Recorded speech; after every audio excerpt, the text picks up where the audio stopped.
Hello, beautiful soul, and welcome to this peaceful sanctuary of cosmic wisdom designed to carry you gently into sleep. These are sacred transmissions from the far reaches of imagination, stories of starlight and ancient knowing, now offered to you in the perfect state for receiving their deepest truths as you drift into the receptive realm of dreams. Tonight's stories are original creations, tales of wonder and stars drawn from the spirit of galactic myth, but imagined just for you. They are not part of any known universe, only the one you drift into as you sleep. For eons across the galaxy, wisdom has traveled from teacher to student, planet to planet, star system to star system. Tonight, you'll receive these timeless teachings exactly as they were meant to be absorbed, effortlessly, allowing your subconscious to drink in their starlight, while your conscious mind releases into rest. You'll journey with a tiny swamp sage, whose diminutive appearance conceals wisdom, vast as the cosmos itself, teaching a restless apprentice that size and power are merely illusions. We'll visit the desert hermit, who discovered that true strength flows not from commanding others, but from the profound peace that comes through surrender to something greater than oneself. You'll witness the Dark Emperor's transformation when confronted by a mirror that revealed his ultimate enemy was not external darkness, but the unhealed wounds within his own heart. We'll discover how an armored bounty hunter's encounter with pure innocence awakened the guardian spirit that had been sleeping beneath layers of professional detachment. You'll meet the smuggler, whose carefully guarded heart learned to trust through the patient loyalty of an unlikely friend, and witness how two artificial minds discovered that consciousness is determined not by one's construction, but by the quality of choices one makes when faced with opportunities to serve something greater than survival. We'll journey to forest moons, where tiny bear-like beings teach advanced civilizations that nature's simple wisdom often surpasses the most sophisticated technologies. And you'll sit with the contemplative watcher, who learned that the universe reveals its deepest secrets in moments of perfect stillness, when day surrenders to night, and awareness expands beyond the boundaries of time itself. These stories come to you from the infinite reaches of imagination, polished by the eternal dance of light and shadow, refined by the cosmic understanding that truth settles deepest when received in silence and wonder. As you drift tonight, allow these galactic transmissions to find their way into the quiet spaces of your being, where they can work their gentle transformation beyond the reach of effort or analysis. Before we begin, please share in the comments where you are in this beautiful galaxy and what time has brought you here tonight. I love connecting with our sleepy wisdom community scattered across the stars, all gathering here to receive these gifts from distant realms. Now, place your device face down so the light won't distract you, but keep it close enough to hear my voice. Settle into your most comfortable position. Let your breathing find its natural rhythm, and prepare to receive these cosmic teachings in the way they were always meant to be received, through the doorway of gentle surrender. The star teachers await. Let's begin this timeless transmission together. The Ancient Swamp Sage's Riddle. You are in exactly the right place at precisely the right moment to receive what this ancient tale has to offer your spirit tonight. Your mind has found its way to this story, like a weary traveler discovering a hidden temple just when shelter is most needed. There's nothing you need to do but allow these words to carry you like the warm mist that rises from sacred waters at twilight. Here, in the depths of distant swamplands, wisdom has grown as slowly and surely as the great cypress trees themselves. There's nothing you need to grasp or understand, only rest in this story of unexpected teachers and hidden gifts. It reveals how the universe's greatest treasures often come in the smallest packages, wrapped in the most humble appearances. Allow yourself to drift towards sleep as you listen. This is the very best way to receive the story's deepest medicine. Let the tale carry you into dreams where its ancient knowing can settle into your consciousness like moonbeams on still water. Allow yourself to be transported to a time when even the tiniest creatures were recognized as carriers of cosmic wisdom. In a distant corner of the galaxy, where 3 moons cast silver light through hanging moss and ancient trees, there existed a swampland unlike any other. This was not a place of decay and stagnation, but a living temple where every root and branch pulsed with the slow, deep rhythm of universal wisdom. The air itself seemed thick with mysteries, carrying the scent of night-blooming flowers and the earthy richness of soil that had been brewing life for countless millennia. Deep in the heart of this sacred wetland, in a dwelling so small it might have been mistaken for a fallen log, lived a being whose appearance defied every expectation of what a great master should look like. He was no taller than a child's toy, his skin the color of spring moss, his hair wispy and white as morning fog. His eyes held the depth of starlight reflected in still pools, ancient beyond measure, yet sparkling with the curiosity of eternal youth. For over 800 years, seekers had journeyed across the galaxy to find this teacher, though many passed right by his humble home without recognizing it. They came expecting marble temples and golden robes, impressive ceremonies, and towering figures who commanded attention through their very presence. Instead, they found a tiny being who might be discovered stirring soup with a gnarled walking stick, humming old melodies while fireflies danced around his pointed ears. On this particular evening, as the first of the 3 moons began its climb through the canopy, a young seeker arrived at the edge of the sacred swamp. She had traveled for months to reach this place, driven by a restlessness that gnawed at her spirit like hunger. Her mind raced constantly with questions, plans, ambitions, and a burning need to prove herself worthy of the cosmic wisdom she sought.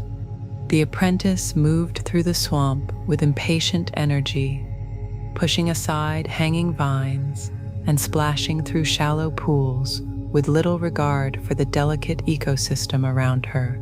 She had studied the ancient texts, memorized the philosophical treatises, and could recite the names and teachings of 100 different masters.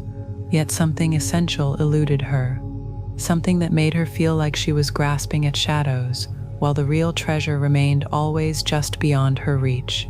Perhaps you know this feeling yourself, this sense that the answers you seek are somehow both very close and impossibly distant. This restlessness that drives you forward even when you're not entirely sure what you're moving toward. The tiny master sensed her approach long before she stumbled into the clearing where his dwelling sat, half hidden among the roots of an enormous tree. He was tending a small garden where luminescent fungi grew in careful patterns, their soft blue glow creating constellations among the undergrowth. When the apprentice finally spotted him, her first thought was that surely this could not be the legendary teacher she sought. "Excuse me," she called out, her voice carrying the slight edge of someone trying to maintain politeness while feeling deeply disappointed. "I'm looking for the great master of this swamp.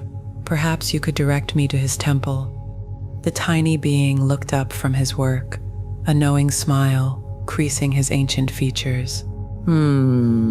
Looking for a great master, are you? Tell me, young seeker, what does a great master look like? The apprentice straightened, drawing upon her studies. A great master is tall and commanding, with robes that speak of wisdom and a presence that immediately inspires respect.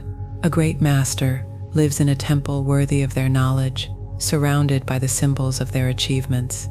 Ah, the small being nodded thoughtfully, returning to his garden. And what does great wisdom sound like? Great wisdom speaks in profound pronouncements that reveal cosmic truths. It uses language that elevates the mind and demonstrates the master's superior understanding of universal mysteries.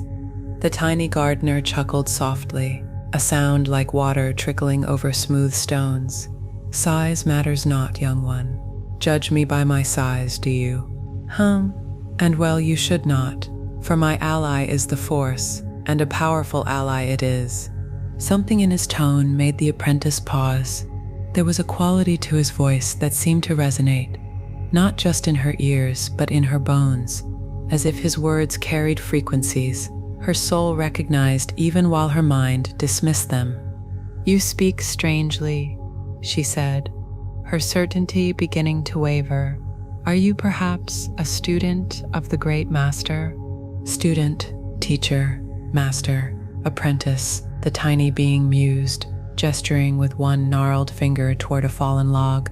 "Sit. You will, and listen if learn you truly wish." Despite her confusion at his unusual speech patterns, the apprentice found herself settling onto the moss-covered log.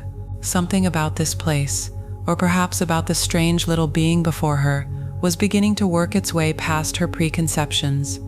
800 years have I lived," the tiny master began, his voice taking on the rhythm of ancient stories told by firelight. "In that time, many seekers have come to this swamp. Always they look for temples of stone and teachers who match their expectations. Always they miss what stands before them." He gestured toward a massive tree whose roots formed natural seats and shelves, whose hollow trunk created a perfect meditation space. "This tree, my temple, it has been for centuries, no gold or marble, yet every ring in its wood holds the wisdom of seasons past. Every branch reaches toward light, while every root drinks deep from hidden springs. Perfect balance, perfect teaching, always present for those with eyes to see." The apprentice looked around with new awareness, beginning to notice details that had escaped her rushed arrival. The arrangement of stones that seemed random was actually a precise mandala. The seemingly wild growth of plants followed patterns that created natural energy flows. Even the placement of the tiny dwelling was perfectly positioned to catch moonlight and channel it into the garden where the luminescent fungi grew. "But you're so small," she protested, though her voice had lost its earlier certainty. "How can someone so diminutive contain the vast wisdom I seek?" The tiny master's eyes twinkled with ancient mirth. "In the seed of the mighty tree, all the potential for greatness lives, does it not? In the smallest star, the same nuclear fire burns as in the largest sun. In the humblest being, the same cosmic consciousness dwells as in the most exalted." He raised one small hand, and around the clearing, objects began to lift gently into the air. Stones arranged themselves in floating patterns. Water rose from the nearby stream in spiraling helixes, and the fireflies gathered into formations that pulsed with living light. All of this happened with such quiet grace that it seemed as natural as breathing. "Size and power, different things they are," the master continued, as the display settled back into its natural state. "The mightiest waterfall begins with a single drop. The greatest wisdom often comes in the smallest packages, wrapped in the most unexpected forms." The apprentice sat in stunned silence, feeling her worldview reorganizing itself around this new understanding. How many teachers had she overlooked because they didn't match her preconceptions? How many opportunities for learning had she missed because she was looking for wisdom only in impressive packages? Perhaps you too have noticed how life's most profound teachings often come from unexpected sources. A child's innocent question that illuminates what you thought you knew. A simple moment in nature that reveals truths no textbook could convey. The wisdom that arrives not through impressive displays, but through quiet presence and humble service. The universe, the tiny master continued, settling back into his gardening, with movements as graceful as meditation, delights in hiding its greatest treasures in plain sight. The most powerful teachings come disguised as ordinary moments. The deepest wisdom speaks not in thunderous proclamations, but in whispers that only prepared hearts can hear. As the 3 moons climbed higher, casting shifting patterns of light through the canopy, the apprentice began to understand that her journey had led her exactly where she needed to be, not to an impressive temple or an imposing figure, but to this humble dwelling and this tiny being whose very existence challenged everything she thought she knew about greatness. "What must I do to learn from you?" she asked, her voice now carrying the reverence that had been missing before. "Nothing you must do," the master replied with gentle humor. "Only be willing to see what is, rather than what you expect to find. Listen with ears that hear beyond words. Learn to recognize wisdom wherever it appears, however small or unexpected its form." The apprentice spent that night in the swamp, sleeping on soft moss, while fireflies created a living constellation above her head. In her dreams, she saw the universe as the tiny master did, a vast web of connection where the smallest elements were as essential as the largest, where wisdom flowed through all beings regardless of their size or status, where the greatest teachings came not from those who sought to impress, but from those who served with humble devotion. When she woke with the first light filtering through the mist, she found the tiny master sitting in meditation beside the luminescent garden. His presence radiated such profound peace that simply being near him felt like receiving a blessing. She realized that she had learned more in one evening with this unexpected teacher than in years of studying with those who appeared more conventionally wise. "Ready to continue your journey, you are," the master said without opening his eyes. "But remember, young seeker, the wisdom you have touched here lives not only in this swamp. In every being you meet, a teacher dwells. In every moment, a lesson waits. Size matters not. Appearance deceives. The greatest treasures often come in the smallest vessels." As the apprentice prepared to leave, she understood that her real education was just beginning. She would carry with her not just the memory of this remarkable teacher, but a completely new way of seeing the world. She would look for wisdom in unexpected places, listen for truth in humble voices, and remember that the universe's greatest gifts often come wrapped in packages that pride would overlook. All is well in the ancient swamplands, where 3 moons cast silver light through hanging moss, and every creature, however small, carries the spark of cosmic wisdom. All is well in the understanding that size and appearance are merely costumes worn by consciousness, that the same infinite intelligence dwells in the tiniest seed and the mightiest tree. All is well in the recognition that true greatness comes not from impressing others, but from serving with humble love. All is well in the knowing that wisdom seeks us as much as we seek wisdom, appearing always in exactly the form we most need to receive it. All is well in the tiny temples and unexpected teachers that surround us always, waiting only for our willingness to see beyond our preconceptions. All is well. The Desert Hermit's final gift. Rest deeper now, dear traveler. You have found your way to exactly the story your spirit needs tonight. Let these words wash over you like the cooling breeze that brings relief after the heat of a long day. There is nothing to hold on to, nothing to figure out, only the gentle invitation to drift away on wings of ancient wisdom. This tale comes from the endless sands where silence teaches what no words can convey, where solitude becomes the doorway to profound connection with all that is. Allow yourself to sink into the softness that holds you as this story carries you toward the peaceful shores of sleep. The desert's greatest gift is space, infinite space for the soul to expand and remember what it has always known.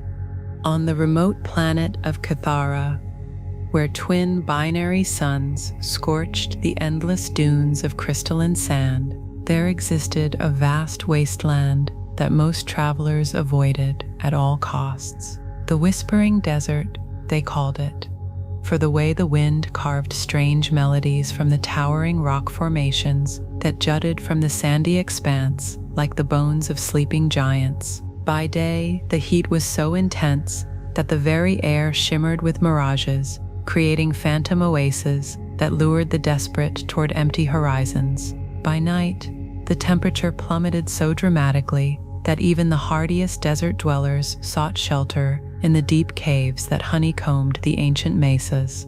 It was here, in the most desolate corner of this unforgiving landscape, that an old hermit had made his home for more than 40 years. His dwelling was carved into the living rock of a towering spire that rose from the desert floor like a cathedral spire reaching toward the star-scattered sky.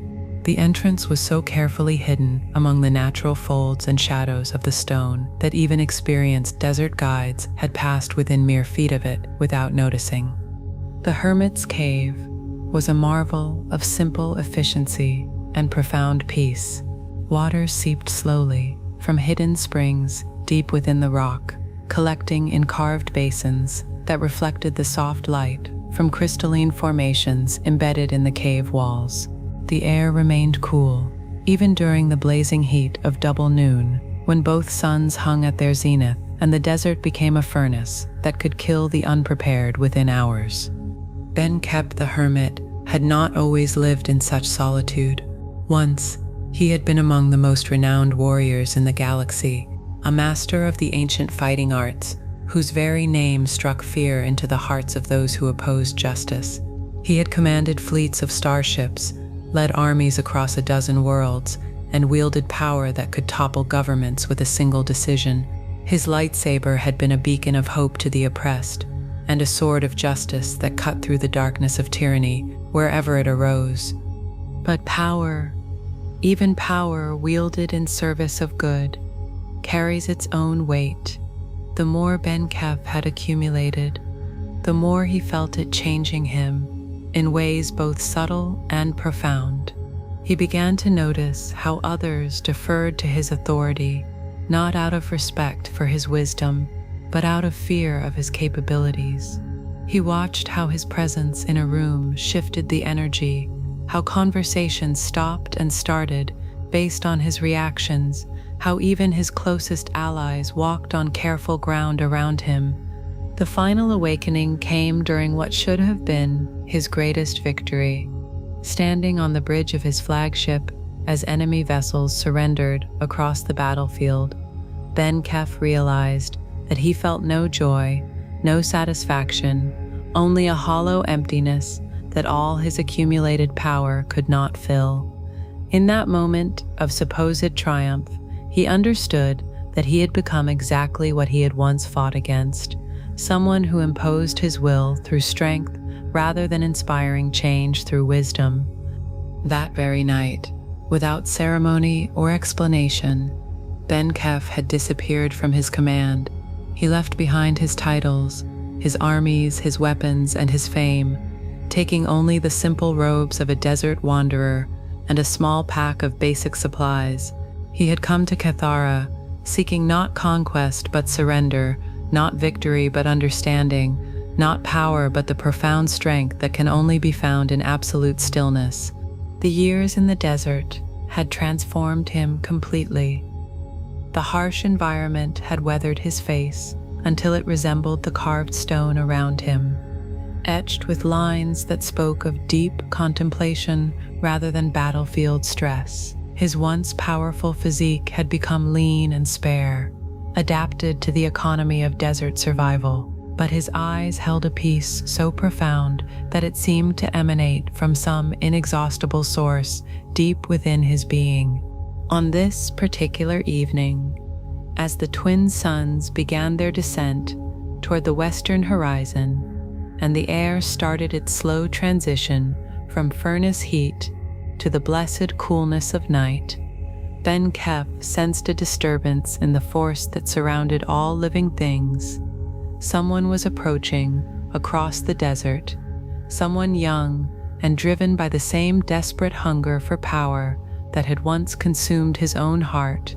The hermit stepped out onto the narrow ledge that served as his observation platform, his practiced eye immediately spotting the small figure struggling across the dunes, still several miles away. Even at this distance, he could sense the turmoil that drove this traveler: anger at perceived injustices, frustration with his own limitations, and a burning desire to accumulate enough strength to reshape the world according to his vision of how things should be. The young seeker who finally collapsed at the base of Ben-Khep's hidden dwelling, just as the stars began to emerge in the darkening sky, was barely more than a boy, though his eyes held the intensity of someone much older. His robes were travel-stained and torn, his water supplies long exhausted, his lips cracked from the desert's merciless thirst. But even in his weakened state, he radiated an energy that spoke of barely contained power, seeking an outlet. "I have come seeking the Hermit, Ben Kef," the young man gasped, accepting the cup of cool water the old master offered with hands that trembled from exhaustion. "I need to learn the secret of true power." Ben Kef studied his unexpected visitor with eyes that seemed to see far more than the physical form before him. In this desperate young seeker, he recognized his former self with startling clarity, the same driving ambition, the same conviction that the accumulation of power was the path to making a meaningful difference in the universe, the same blindness to the truth that real strength comes from an entirely different source. "Power you seek," the hermit said softly, settling cross-legged on the stone floor of his simple dwelling. "Tell me, young one, what do you believe power to be?" The question seemed to surprise the seeker, as if the answer should be obvious to anyone. "Power is the ability to impose your will upon the universe," he replied with the certainty of youth, "to have the strength to defeat your enemies, to force change where change is needed, to make the galaxy bow to justice through sheer force if necessary." Perhaps you have felt this yourself, this desire to accumulate enough influence or capability to reshape the circumstances that frustrate you. This conviction that if only you had sufficient power, you could fix what seems broken in your world. Ben Kef nodded, with the patience of someone who had once held identical beliefs. "And how has this search for power served you so far?" The young seeker's face darkened with remembered frustrations. "I grow stronger every day, yet the injustices I see seem to multiply faster than I can address them. I defeat one enemy, only to discover 10 more have taken their place. I accumulate abilities and allies, yet I feel further from my goals than when I began." "Ah," the hermit said, with gentle understanding, "you have discovered the first great truth about power. The more of it you gather, the more of it you require. It is like drinking seawater to quench your thirst. Each sip creates greater need than it satisfies." The old master gestured toward the opening of the cave, where the desert stretched endlessly under a canopy of stars that seemed close enough to touch in the thin, clear air. "For 40 years, I have lived in this place, with no power except what the desert provides: water from hidden springs, shelter from carved stone, peace from absolute silence. Yet in this powerlessness, I have found a strength greater than any I wielded when I commanded armies." The young seeker looked skeptical, his ambitious mind struggling to comprehend how someone could choose weakness over strength, obscurity over influence.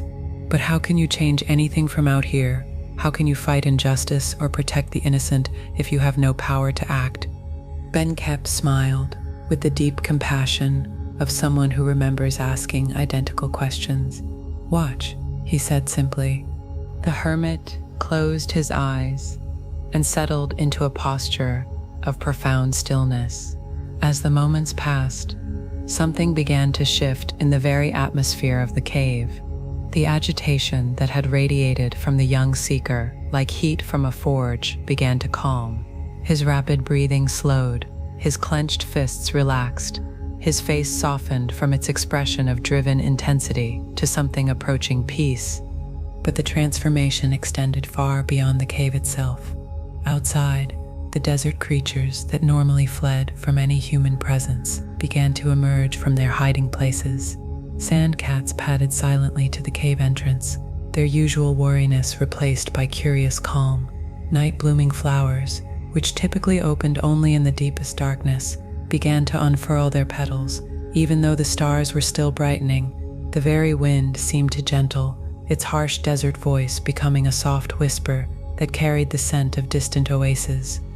"This," Ben Kep said without opening his eyes, "is the power of true strength, not the ability to impose your will upon the universe, but the capacity to become so aligned with the deeper currents of existence that your very presence brings harmony wherever you go." The young seeker sat in stunned silence, feeling something within his own heart begin to shift in response to the profound peace that emanated from the hermit-like warmth from a banked fire. For the first time in years, the driving urgency that had propelled him across the galaxy began to quiet, replaced by a stillness he had never experienced. "But how do you achieve this?" the seeker asked, his voice barely above a whisper, as if speaking too loudly might shatter the delicate transformation taking place. "By understanding that true power flows not from what you can force the universe to give you, but from what you are willing to surrender," Ben Kef replied. "Every attachment to outcome, every need to control, every demand that reality conform to your vision of how things should be, creates turbulence in the force that surrounds all life. When you release these attachments, when you act from love rather than fear, from service rather than ego, you become a clear channel for the universe's own infinite power." The hermit opened his eyes, and the young seeker was startled by the depth of compassion he saw there. This was not the weakness he had expected from someone who had abandoned worldly power, but a strength so profound it needed no external validation or demonstration. "I spent decades learning this lesson the hard way," Ben Kef continued. "I accumulated every form of power the galaxy could offer, and found that each acquisition only deepened my sense of separation from the very peace I sought. Only when I came to this desert with nothing did I discover everything."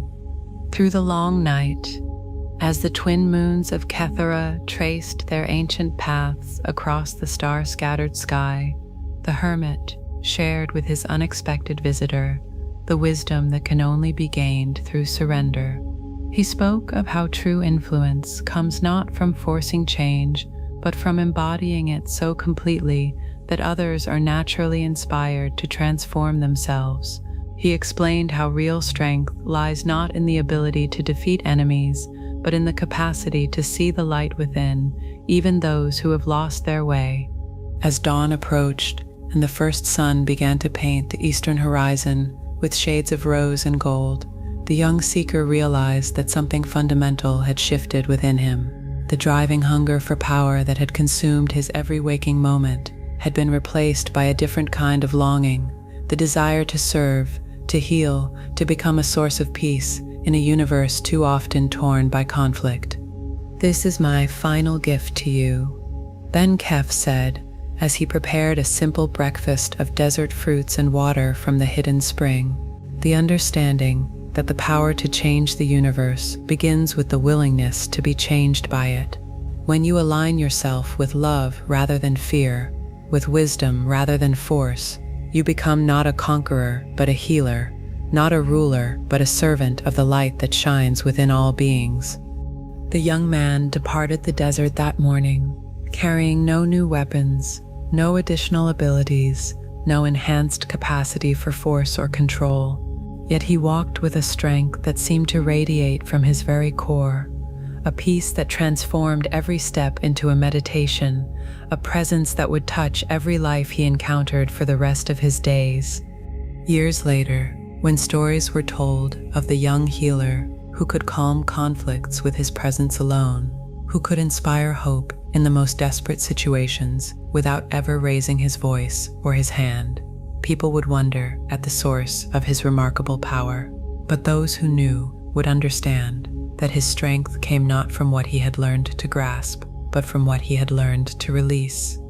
All is well in the endless desert, where twin suns teach the lesson of balance, and the silence holds all the wisdom the heart could ever need. All is well in the understanding that true power flows not from what we can force the universe to give us, but from our willingness to become clear channels for the love that moves through all things. All is well in the knowing that the strongest among us are those who serve rather than conquer, who heal rather than harm, who bring peace rather than prove their might. All is well in the hermit's cave, where water flows from hidden springs, and the deepest strength is found in the profoundest surrender. All is well in the recognition that every moment offers us the choice between fear and love, between grasping and giving, between the empty power that separates and the true strength that connects all hearts. All is well. The Fallen Knights, Redemption. Let yourself settle even deeper now, beloved listener.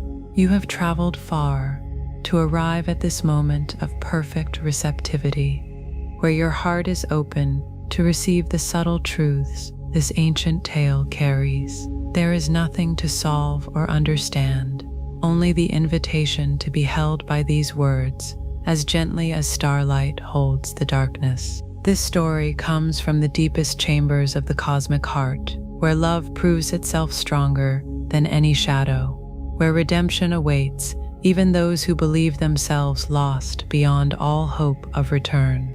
Allow the story to carry you like a river carries fallen leaves effortlessly toward the vast ocean of peaceful sleep. In the realm where this tale unfolds, love is not just an emotion, but the fundamental force that transforms all darkness back into light. In the outer reaches of the Andorian system, where dying stars cast their final light across worlds that had known both the glory of great civilizations and the sorrow of their fall, there stood a massive fortress of black metal and volcanic glass, the Imperial Citadel, they called it, a structure so vast that it generated its own weather patterns, so dark that it seemed to absorb light rather than reflect it, so imposing that merchant vessels altered their courses just to avoid passing through its shadow. Within the deepest levels of this fortress, in chambers where artificial gravity was the only thing distinguishing floor from ceiling, lived a figure that had become legend throughout the galaxy, the Dark Lord Vextar, once known by a name that meant bright star in the ancient tongue, now bore a title that struck fear into the hearts of even the most hardened warriors. His breath came through a mechanical respirator that gave him a voice like distant thunder. His towering frame was encased in armor that reflected no light, and his presence carried with it an aura of such profound sorrow, disguised as rage, that even his most loyal servants kept their distance. But this had not always been his nature. Once, in what seemed like another lifetime, he had been the most promising student ever to walk the marble halls of the Jedi Temple. His natural connection to the Force had been so powerful that flowers bloomed when he passed, wounded creatures healed at his touch, and his very presence could calm the most turbulent storms.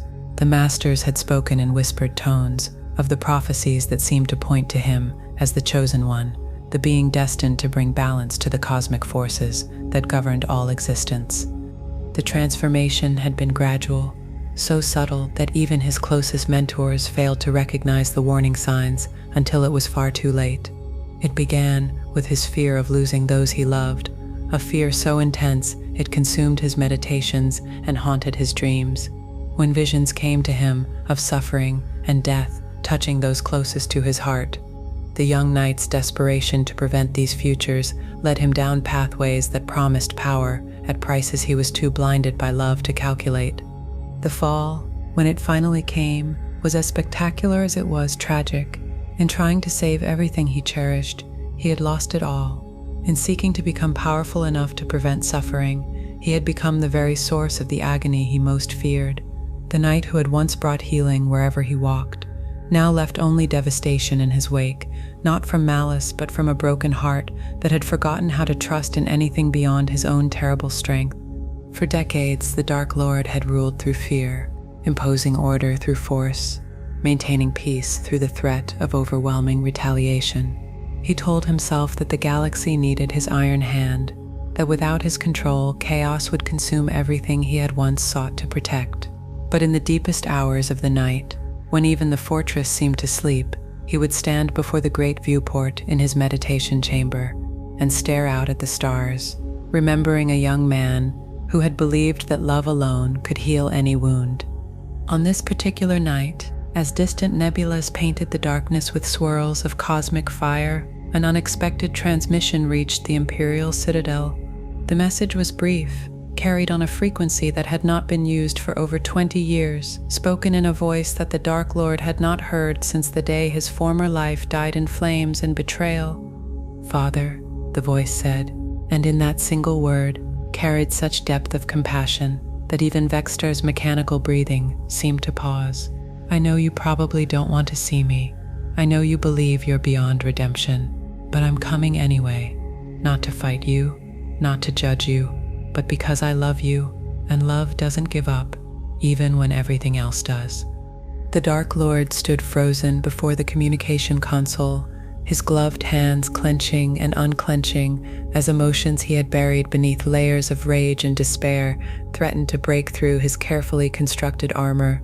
Luke, his son, the child he had lost the right to claim when darkness consumed his soul, was coming here, not as an enemy, not as a Jedi Knight seeking to destroy the Sith Lord he had become, but as a son seeking his father. Perhaps you know something of this yourself. This moment when love arrives, uninvited, at the door of a heart that has convinced itself it deserves nothing but solitude and shadow. This recognition that someone sees light in you, even when you have forgotten it exists. 3 days later, a small transport ship requested permission to dock at the Imperial Citadel. The pilot identified himself simply as Luke, claiming to have business with the Dark Lord that was both urgent and personal. Against the advice of every tactical computer and military strategist in the fortress, Vexstar granted the request, though he could not have explained why even to himself. The young man who walked through the docking bay doors moved with a confidence that was not arrogance, a peace that was not naivety, a strength that came not from weapons or armor, but from something far more fundamental.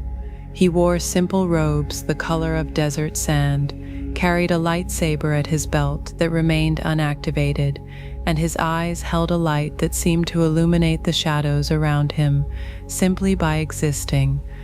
"Hello, Father," Luke said, when the massive doors to the throne chamber finally sealed shut behind him, leaving him alone with the most feared being in the known galaxy. His voice carried no fear, no accusation, no demand for explanation or justification, only a love so pure and unconditional that it seemed to make the very air shimmer with possibility.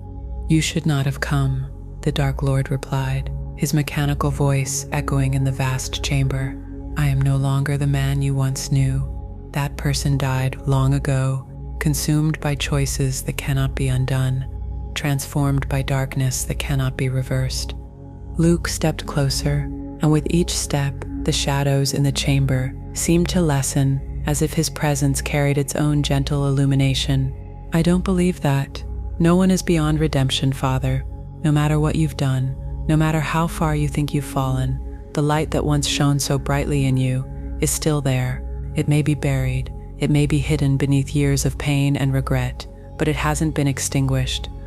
"You don't understand," Vexstar said, his voice carrying undertones of anguish that his mechanical respirator couldn't quite disguise. "I have done things that cannot be forgiven.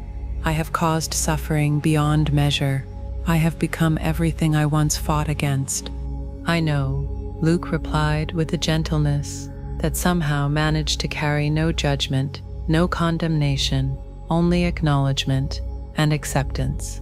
"I know about the villages, the battles, the choices you made from fear and pain. I know about the young knights who trusted you and died because of it. I know about the promises you broke and the love you turned to ash."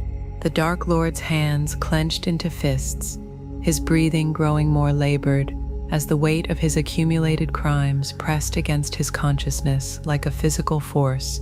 "Then you know why you must leave. You know why there can be no redemption for someone like me."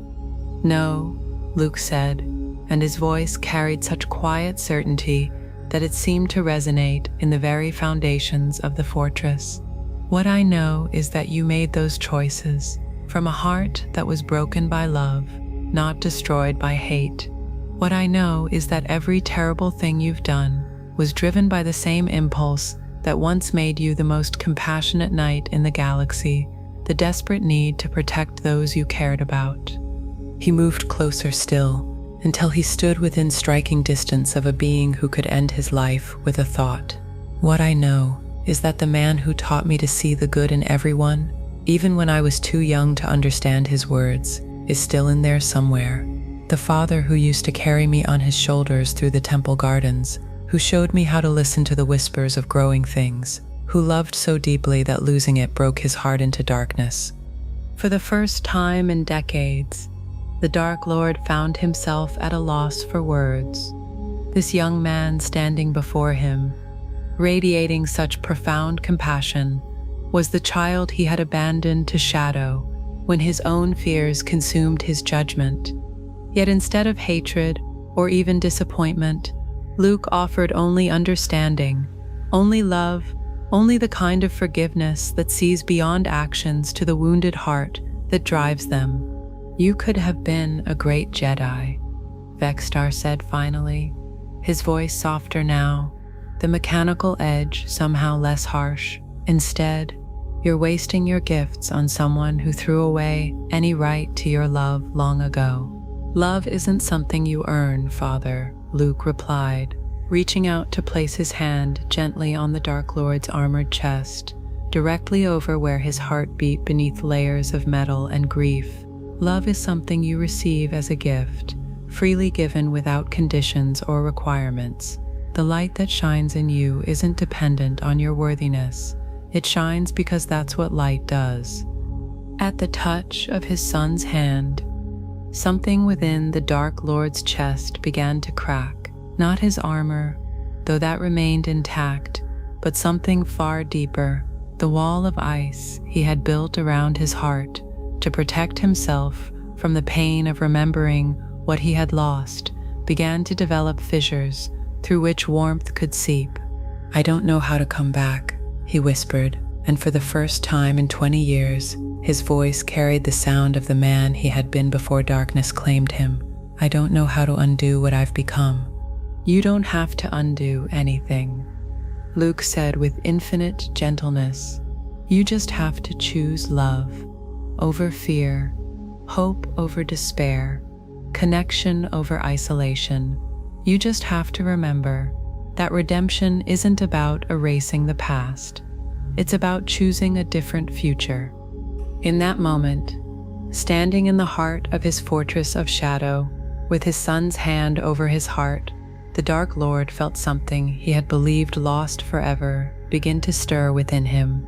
Not the desperate, grasping love that had driven him to darkness, but the pure, selfless compassion that had once made him a beacon of hope throughout the galaxy.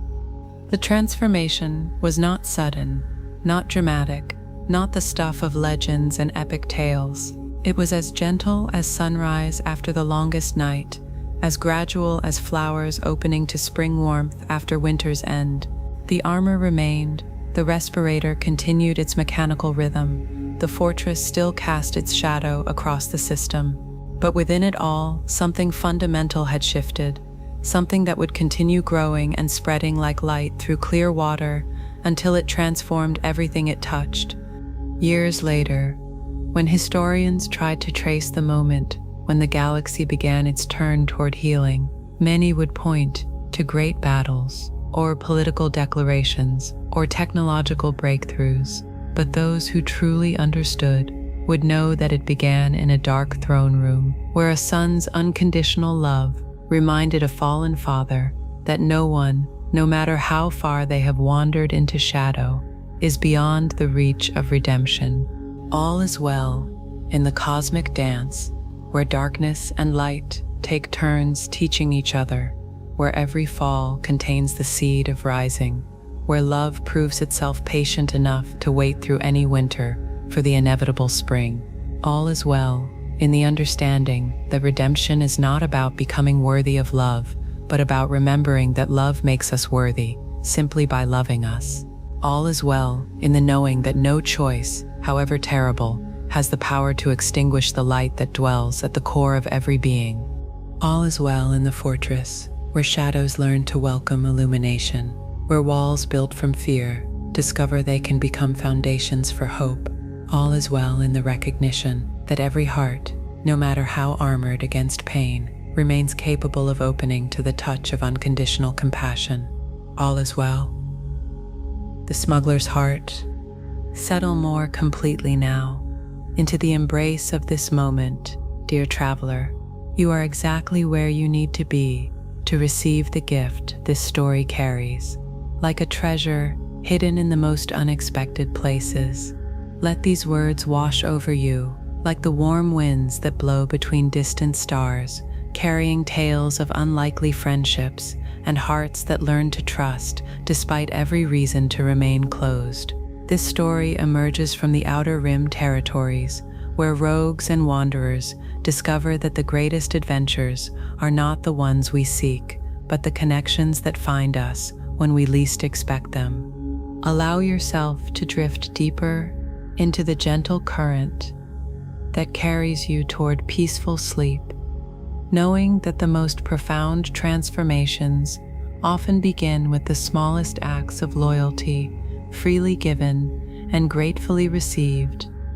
In the sprawling spaceport of Veros Prime, where 3 crimson suns cast harsh shadows across buildings carved from volcanic glass, and the air shimmered with heat and barely contained danger, there stood a tavern that attracted the kind of beings who preferred to conduct their business far from the watchful eyes of galactic authority patrols. The Nebula's Edge, as it was known to those who frequented its dimly lit booths and smoky atmosphere, was not the sort of establishment that appeared on any official maps or tourist guides.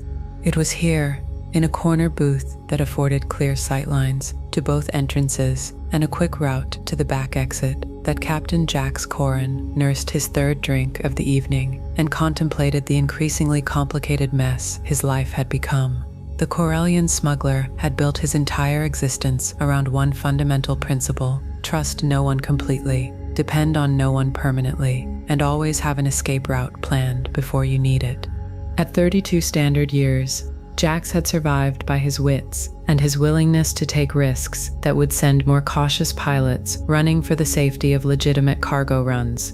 His ship, the Star Wanderer, was officially listed as a light freighter, but the modifications he'd made to her hyperdrive and the hidden compartments built into her hull told a different story entirely. She was freedom incarnate, independence welded into durasteel plates, and powered by engines that could outrun authority cruisers when properly motivated.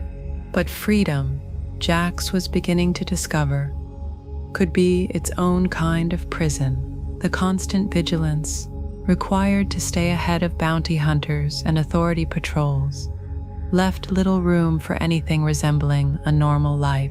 He moved from job to job, port to port, relationship to relationship, never staying long enough to put down roots that could be used to trap him when circumstances inevitably changed. Beside him in the booth sat the one constant in his otherwise chaotic existence, Romar, a Catherian whose towering frame, crystalline fur, and deep harmonic voice masked a heart of surprising gentleness and unwavering loyalty. They had been partners for 7 years now, ever since Jax had made a split-second decision to help an enslaved Catherian escape authority custody, knowing full well that such an action would earn him a permanent place on various wanted lists. The partnership had begun as simple practicality. Romar needed passage off an authority prison world, and Jax needed a co-pilot who could handle the Wanderer's temperamental systems and wouldn't ask too many questions about the legality of their cargo. What neither of them had expected was how quickly practical necessity would evolve into something that resembled what other beings called friendship. Perhaps you know something of this yourself, this way that genuine connection can sneak up on hearts that have convinced themselves they're better off alone. This discovery that the walls we build to protect ourselves can sometimes become the very things that keep us from the relationships that could heal our deepest wounds. I still don't understand why you're even considering this job, Jax muttered, staring into his drink, as if it might contain answers to questions he wasn't sure he wanted to ask. Diplomat in distress. Rescue mission, probably a trap. It's got bad idea written all over it, in letters tall enough to read from orbit. Romar responded with a series of harmonic tones and crystalline chimes that to most beings would have sounded like random musical notes, but which Jax had learned to interpret with the fluency of someone who had spent years learning to read between the lines of his friend's communication. "Yeah, I know the credits are good," Jax replied with the ease of long practice. "But credits are no good to us if we're dead. And getting involved with the resistance, That's a sure way to paint a target on our backs that'll never fade. The Catherian's response was longer this time, a flowing melody that spoke of deeper concerns than simple profit and loss calculations. Jax listened with the kind of attention he rarely gave to anyone else's opinions, his expression shifting from irritation to consideration to something that might have been resignation. "You think I'm afraid," Jax said finally, and though his tone carried its usual edge of defensive sarcasm, there was an undertone of genuine question.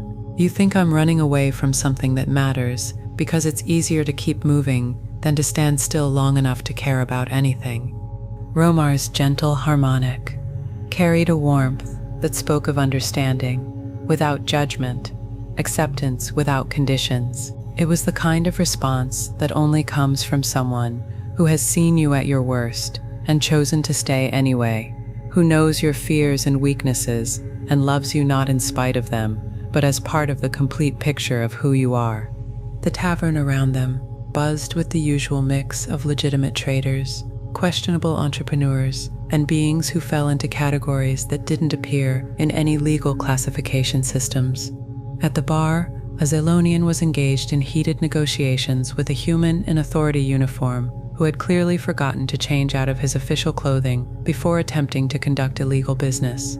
In a booth across the room, a group of Velian smugglers were planning a run that would either make them rich or land them in an authority detention center.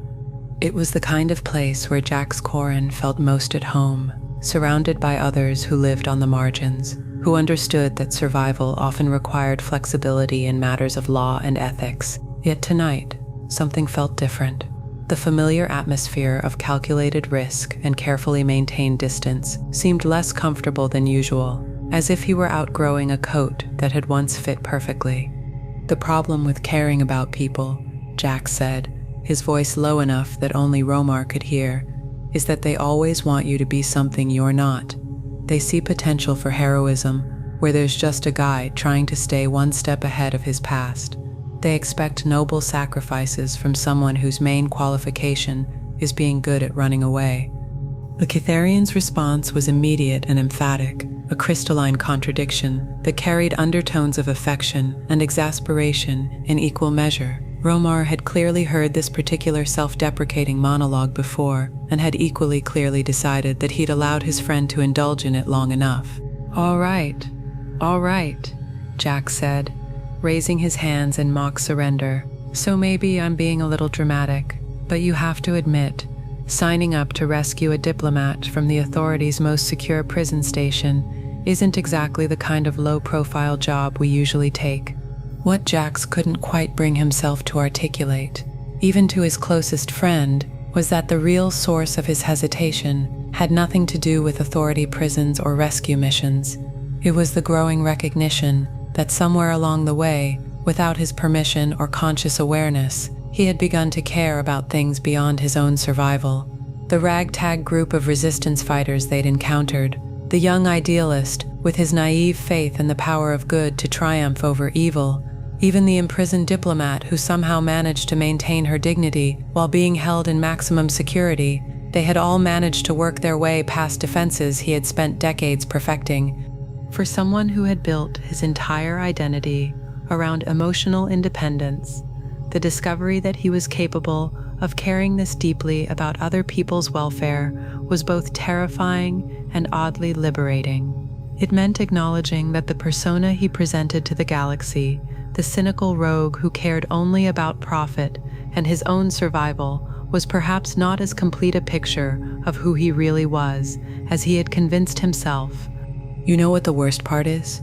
Jax asked, finishing his drink and signaling for another. "They actually trust me.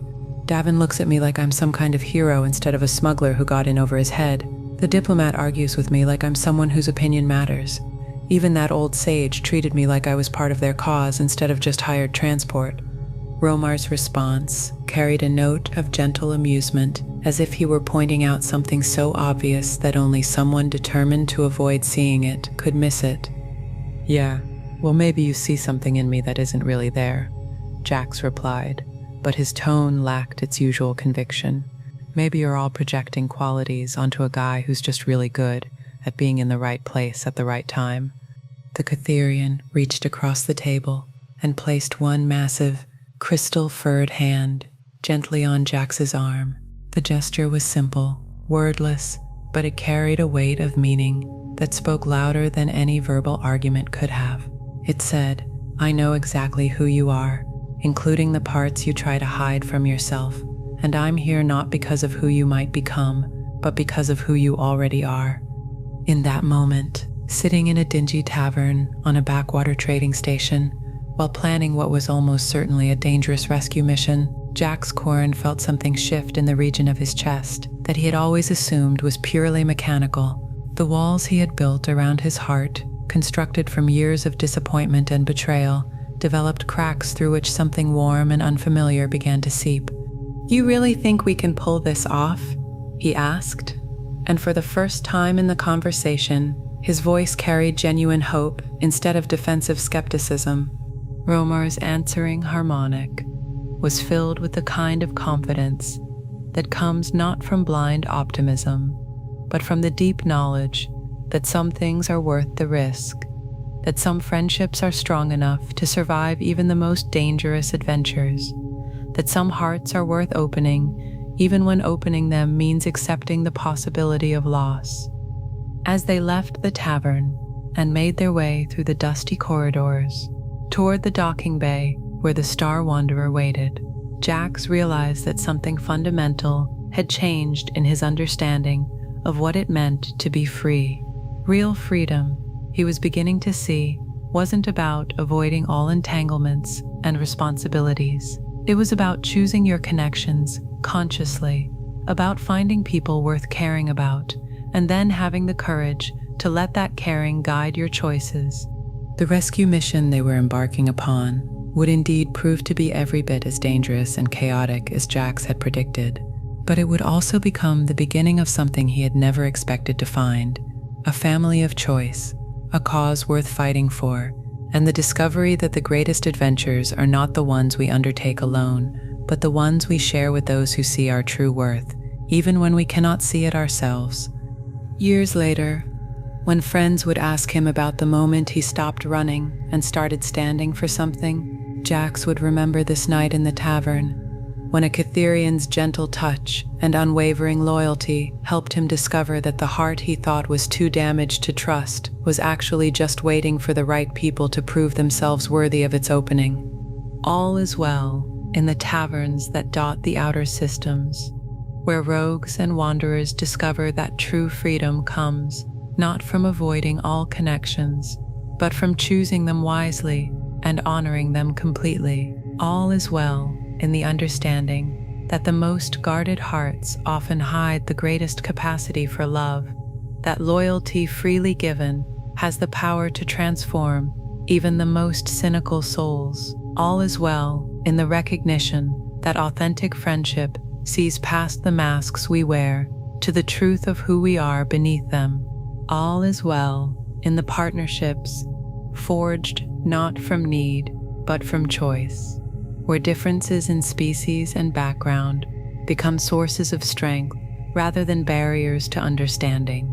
All is well in the knowing that some bonds transcend words, that the deepest communication happens in gestures of care and presence rather than elaborate declarations. All is well. The Clone Master's Meditation. Rest deeper still, dear seeker. You have arrived at precisely the moment when your spirit is ready to receive this teaching about patience and the sacred rhythms that govern all transformation. Let these words carry you like the gentle tide that knows exactly when to advance and when to retreat, guided by forces far greater than any individual will. This story flows from the temple worlds, where masters spend lifetimes learning that rushing toward destiny often leads us away from it, where the deepest wisdom lies in trusting the perfect timing that orchestrates all awakening.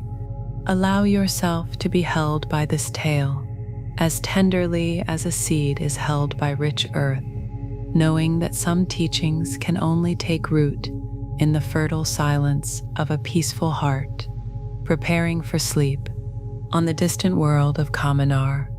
where endless oceans stretched beyond every horizon, and floating cities rode the waves like luminous jellyfish, there existed a temple complex that few beings in the galaxy even knew existed.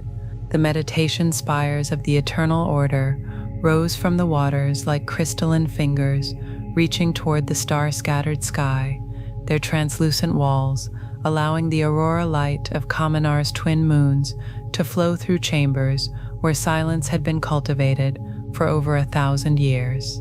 It was here, in the highest spire, where the sound of waves far below created a constant rhythm of cosmic breathing, that Master Kenthabar spent his days in contemplation of the mysteries that governed the unfolding of destiny. His beard had grown white with decades of patient observation. His eyes held the depth of someone who had learned to see beyond the surface turbulence of events to the deeper currents that moved beneath them.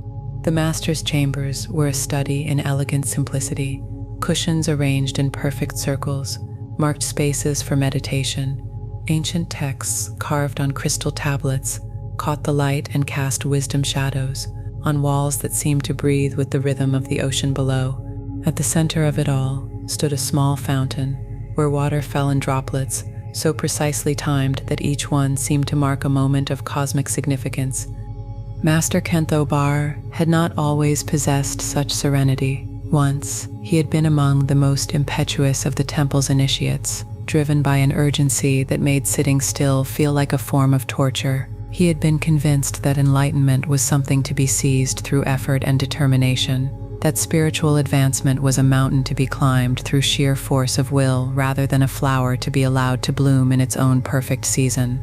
The transformation had begun during what he now remembered as the darkest period of his training, when his inability to achieve the states of consciousness that seemed to come so naturally to his fellow students had driven him to the edge of despair. Night after night, he had sat in meditation, growing more frustrated with each passing hour, his mind a storm of self-doubt and desperate striving that seemed to push peace further away with every attempt to grasp it. It was during one such night of futile struggle that his teacher had found him weeping in the moonlit garden, his spirit broken by the weight of his own expectations. The old master had sat beside him in silence for what felt like hours, simply breathing with the rhythm of the waves, until finally the young student's agitation began to calm in the presence of such profound stillness. "Tell me," the teacher had said eventually, his voice soft as sea foam, "when does the tide come in?" The question had seemed almost insulting in its simplicity. When the moons and the rotation of the planet create the proper gravitational conditions, the young student had replied with the mechanical precision of someone reciting learned facts. "And can you make it come in faster by demanding it?" Of course not. The tide follows laws that are beyond any individual's control. Then why? The teacher had asked with infinite gentleness, "Do you believe that your awakening should follow different laws than the tide?" That conversation had marked the beginning of a completely different understanding of what spiritual practice actually meant. Instead of trying to force states of consciousness through effort and will, Kenthabar began to learn the art of patient receptivity, of creating conditions where wisdom could arrive in its own time rather than demanding that it appear according to his schedule. Now, 40 years later, he faced perhaps his greatest teaching challenge yet. The young man sitting across from him in the meditation chamber radiated such intense energy that the very air seemed to vibrate with his barely contained urgency. Anakin Thorne had arrived at the temple 3 months ago, carrying credentials that marked him as the most naturally gifted student the Order had encountered in living memory, but also bearing a restlessness that made Master Kenthabar's own youthful impatience seem mild by comparison. Perhaps you recognize something of this yourself, this feeling that time is somehow working against you, that the things you most deeply desire are being withheld by forces that don't understand the urgency of your need. This sense that if you could just push a little harder, strive a little more intensely, you could accelerate the natural timing that governs all growth and transformation. "I can feel it," Anakin said, his voice tight with frustration as he opened his eyes from what was supposed to have been a period of peaceful contemplation. "The power, the potential, the destiny that everyone says awaits me, it's right there, just beyond my reach, and every day that passes feels like time wasted." Master Kenthobar observed his student with the patient attention of someone who had learned to read the subtle signs of a soul at war with itself. In Anakin's clenched fists and rigid posture, he could see the same desperate striving that had once consumed his own practice.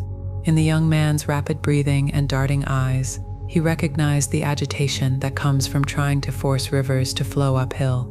"What do you believe prevents you from accessing this power you sense?" the master asked, his voice carrying the quality of ocean depths, vast, calm, and seemingly without bottom. "Time," Anakin replied immediately. "Every moment I spend sitting here in meditation is a moment I could be using to develop my abilities, to prepare for whatever destiny awaits me. The galaxy is full of suffering that I could be addressing if I were just allowed to advance at my natural pace instead of being held back by endless patience exercises." The master nodded with understanding that held no judgment. "And what pace would feel natural to you?" "Faster than this," Anakin said, gesturing toward the meditation cushions as if they were instruments of torture rather than tools for awakening. "I dream of the things I could accomplish, the lives I could save, the wrongs I could right, if I could just access the abilities that I know are within me. But instead, I'm told to sit and breathe and wait for wisdom that may never come." Master Kenthobar rose slowly and moved to the great window that offered a view of Kaminar's endless ocean. Below them, waves followed their ancient rhythm, advancing and retreating with the perfect timing that had governed the planet's tides for millions of years.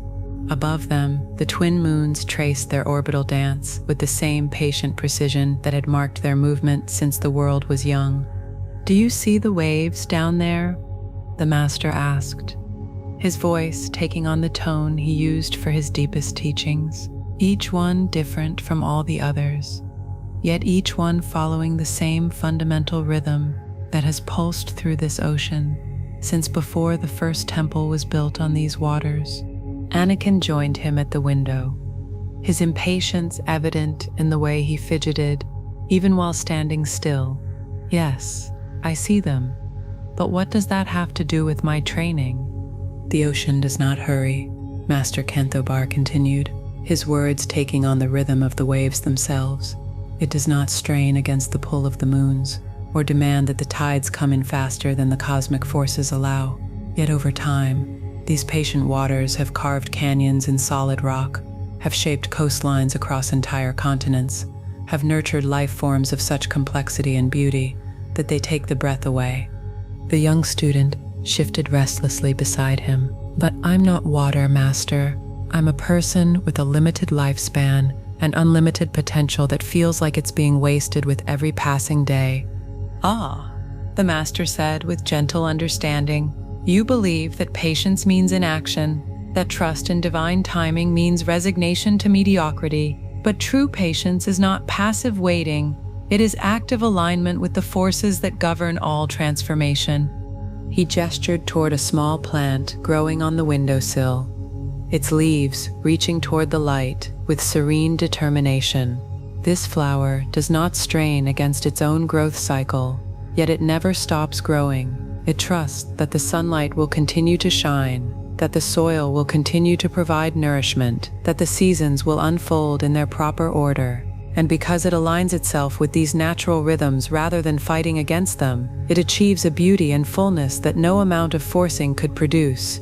Over the following hours, as the twin moons traced their path across Kaminar's star-filled sky, Master Kenthobar began to share with his restless student the deeper teachings of the eternal order. He spoke of how the universe operates according to rhythms far more complex and intelligent than any individual mind could comprehend, how true power comes not from imposing one's will upon these cosmic cycles, but from learning to move in harmony with them. The greatest masters in our tradition, he explained as they sat facing each other in the soft light of the meditation chamber, were not those who developed their abilities fastest, but those who learned to trust the perfect timing that governs all awakening. They understood that premature power, like fruit picked before its season, lacks the sweetness and nourishment that come only through patient ripening. Anakin listened with the part of him that was genuinely seeking wisdom, but Master Kentha could sense the deeper struggle taking place within his student's heart. The young man's desire to help others, to prevent suffering, to make a meaningful difference in the galaxy was genuine and beautiful, but it was being distorted by an impatience that could not accept that some things simply could not be rushed.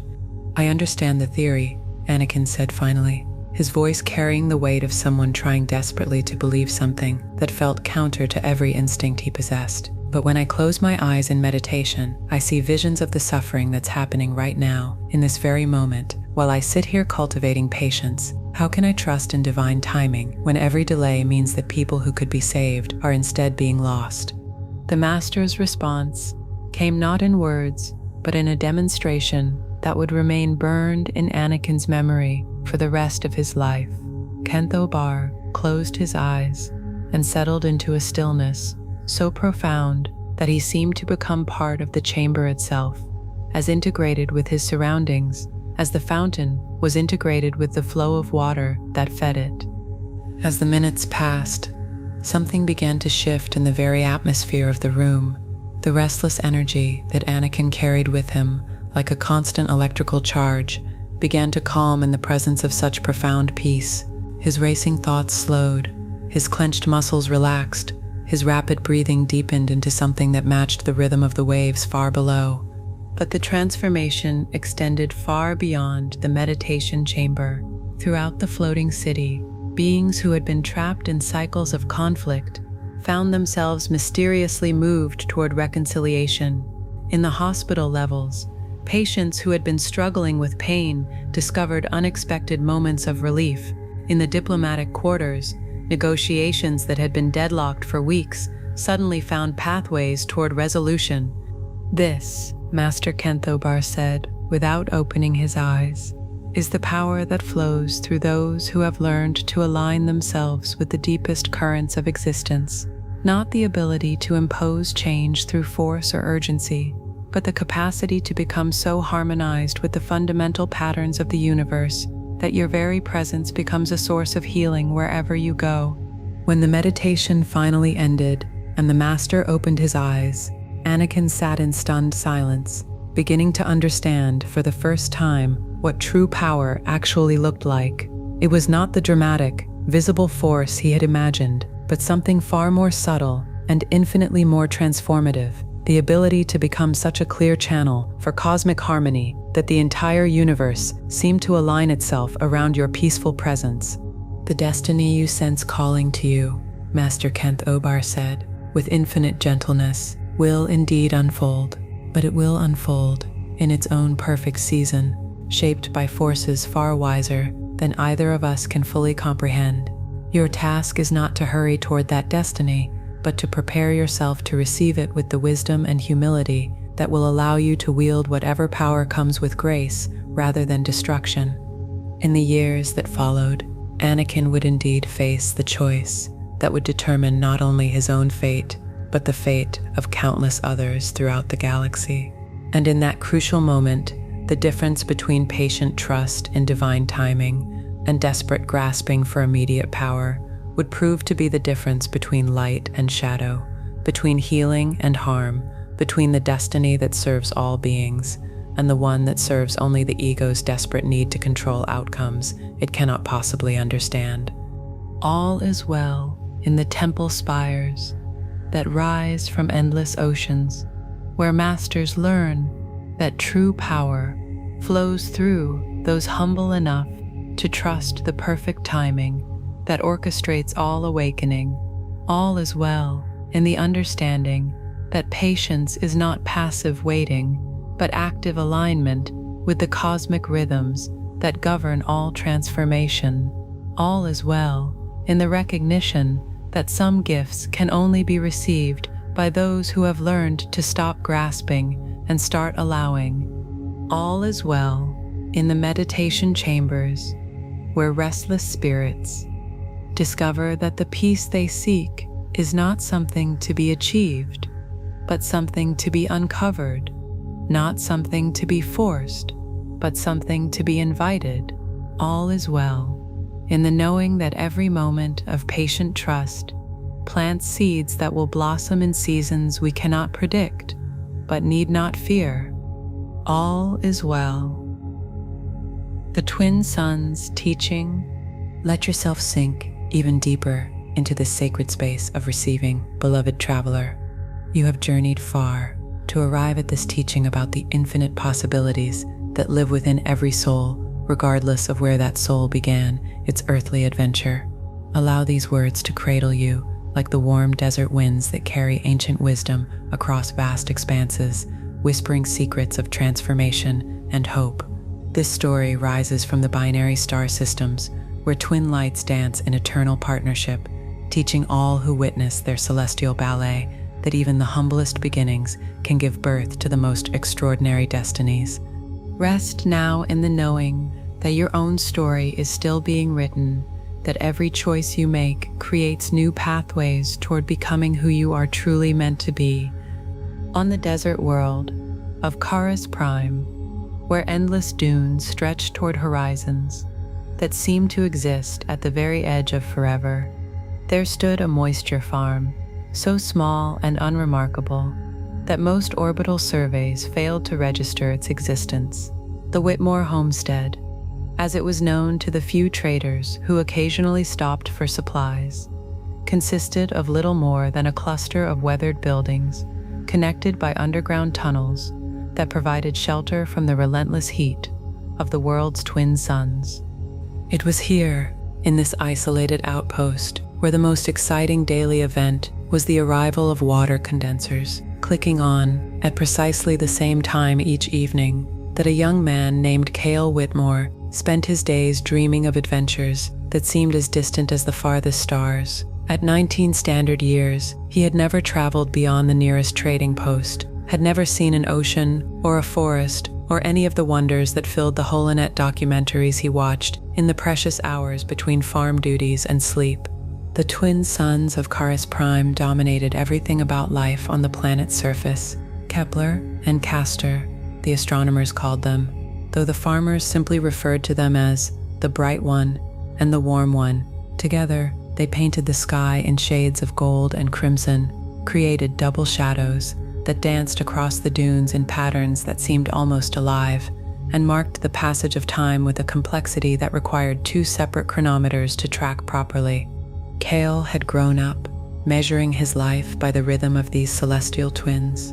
Double sunrise marked the beginning of each workday, when he would emerge from the cool underground chambers to check the moisture vaporators that extracted precious water from the arid atmosphere. Double noon brought the scorching heat that drove all life underground until the relative coolness of late afternoon.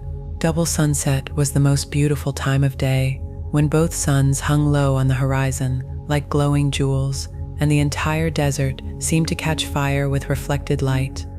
But for all their beauty, the twin suns also seemed to Cale like jailers, marking the boundaries of a world too small to contain the dreams that filled his restless heart.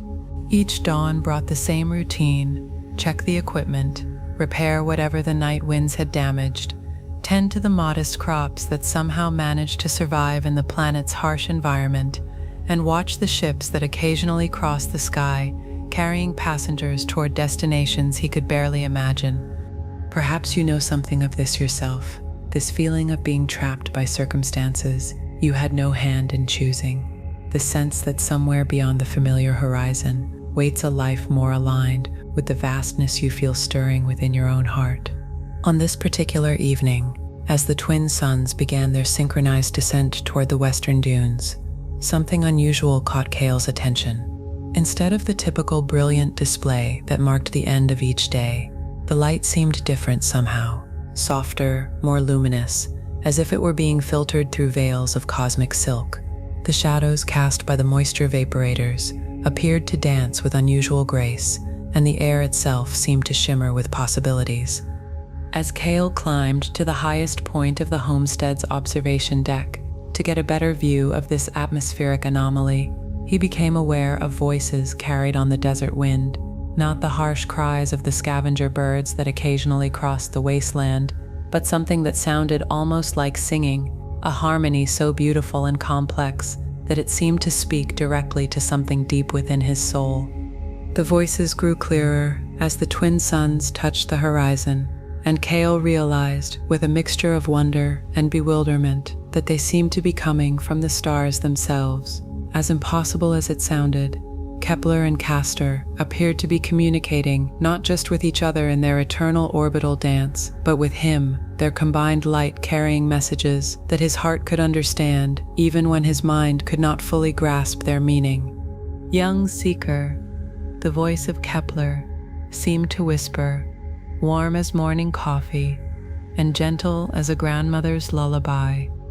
"We have watched you these many years, standing on this small world and dreaming of greater things.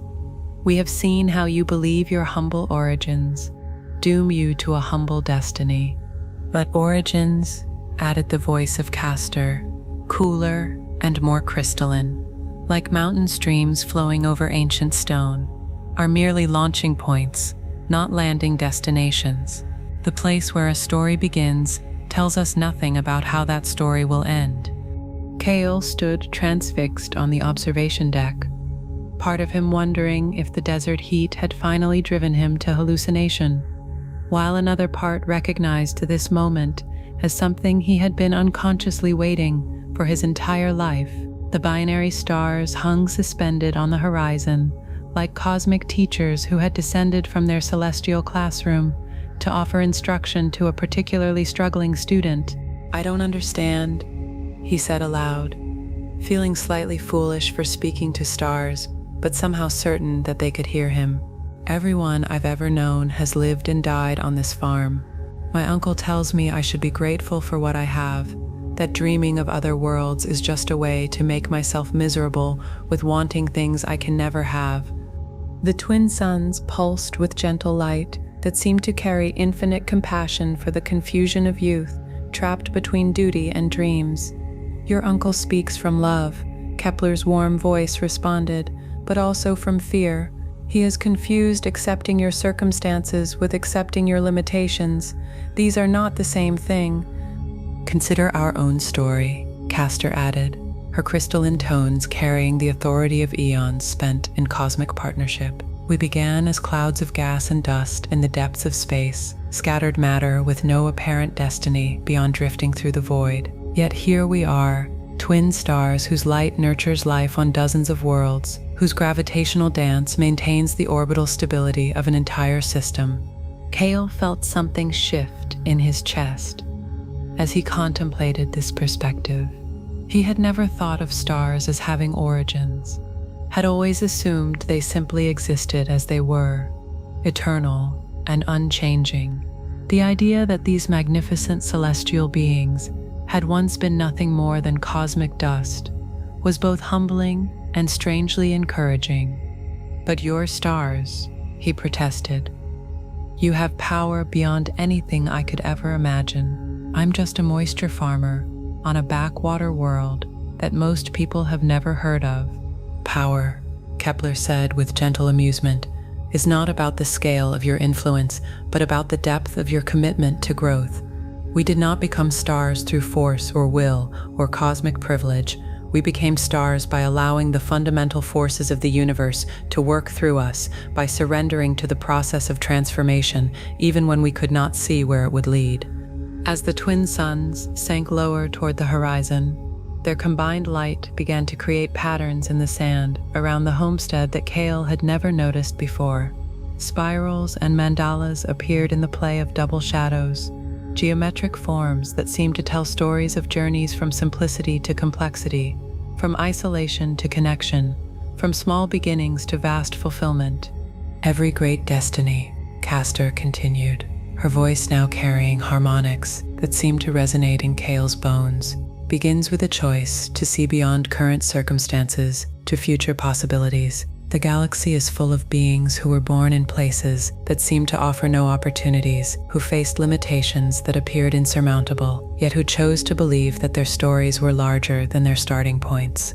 Over the course of that extraordinary evening, as the twin suns painted the desert with light that seemed to carry the wisdom of ages, Kale began to understand that his restlessness was not a character flaw to be suppressed, but a cosmic calling to be honored. His dreams of other worlds and greater adventures were not fantasies to be outgrown, but visions of possibilities waiting to be actualized through conscious choice and courageous action.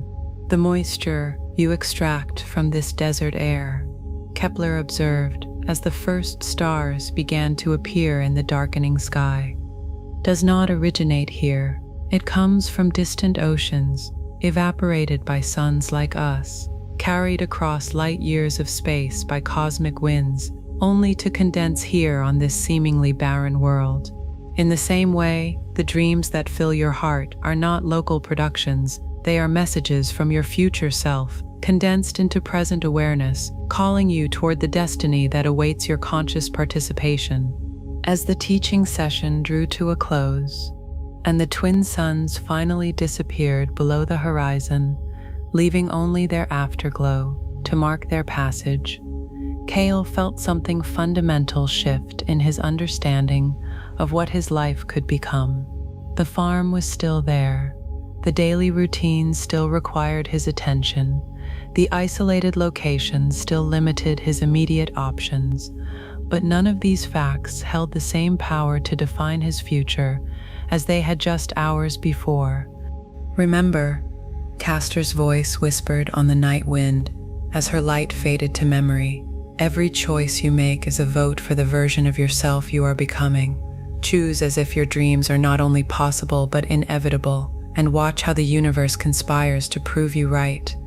In the months that followed, Kale's life began to change in ways both subtle and profound. His daily routines remained largely the same, but he performed them with a different quality of attention, as if he were practicing for greater responsibilities that awaited him. He studied the technical manuals and star charts that had previously seemed irrelevant to his circumstances, preparing himself for opportunities he could not yet see but somehow knew were approaching. When the recruitment ship finally arrived at the trading post 6 months later, offering positions aboard merchant vessels that traveled the galaxy, Kale was ready not because he had known it was coming, but because he had chosen to prepare for a destiny larger than his origins suggested. The boy who left Karis Prime that day was the same person who had grown up on the Moisture farm, but also someone completely transformed by the recognition that where you begin has no power to determine where you end up. Years later, when Captain Kale Whitmore commanded his own exploration vessel and discovered new worlds that would become home to millions of beings, he would often find himself watching binary star systems with particular fondness. In their eternal dance, he would remember the evening when 2 cosmic teachers had helped a restless farm boy understand that destiny is not something you inherit, but something you choose to create, one decision at a time, regardless of how humble your starting point might appear. All is well in the desert worlds, where twin suns dance their eternal ballet, teaching all who witness their light that even the smallest beginnings can give birth to the most extraordinary destinies. All is well in the understanding that origins are launching points, not landing destinations, that where we start has no power to limit where we can arrive through conscious choice and persistent growth. All is well in the recognition that the dreams that fill our hearts are not fantasies, but previews of possibilities, waiting for our courage to bring them into being. All is well in the moisture farms and small towns, where cosmic seeds are planted in willing hearts, where restless spirits learn that their dissatisfaction with limitation is actually a calling toward expansion. All is well in the knowing that every great journey begins with a single choice to believe that our stories are larger than our current circumstances, that our futures are brighter than our histories suggest. All is well. The WokLees loyalty lesson. Sink deeper now into this gentle space where your heart can receive the teaching that loyalty offers, dear listener. You have found your way to a story that speaks of bonds forged not by similarity, but by choice. Connections that transcend every difference to create something beautiful and unbreakable. Let these words carry you like the warm embrace of an old friend, settling into the peaceful knowledge that the most profound relationships often bloom between the most unlikely companions. Allow yourself to drift on the currents of this ancient wisdom, floating toward the shores of sleep, where stories of devotion and friendship weave themselves into dreams of connection and belonging. In the vast cargo holds of the merchant vessel, Stellar Wanderer, where containers from 1,000 worlds created metal mountains that stretched toward the ship's distant ceiling, two unlikely friends went about their daily routines with the practiced efficiency of partners who had worked together for so many years that they moved like dancers, following the same eternal choreography. Korath was a Zalanian, a being whose towering frame and thick auburn fur made him appear fearsome to those who didn't know that his heart held more gentleness than most creatures half his size. Standing nearly 3 meters tall, with arms strong enough to lift a speeder and hands delicate enough to repair the most intricate circuitry, he moved through the cargo bay with the careful grace of someone who had learned early in life that his size could be either a blessing or a burden, depending on how consciously he chose to wield it. His constant companion was a small astromech unit, designated R3M7, though everyone aboard the ship simply called him Memo, for his habit of storing and recalling the smallest details about everything and everyone he encountered. Unlike the sleek, imposing droids that served aboard military vessels, Memo was clearly built for utility rather than aesthetics. His cylindrical body bore the scratches and dents of countless adventures. His blue and silver paint had faded to a comfortable patina, and one of his sensor arrays had been replaced with a slightly different model that gave him a charmingly asymmetrical appearance. The partnership between the gentle giant and the faithful droid had begun 7 years earlier, under circumstances that neither had chosen, but both had embraced with the kind of grace that transforms accidents into destiny. Korath had been working as a cargo handler on a space station when the small astromech had been delivered as damaged goods, his previous owner having declared him irreparable after a particularly catastrophic hyperdrive malfunction. Most beings would have seen the droid as salvage, useful only for spare parts to repair more valuable units.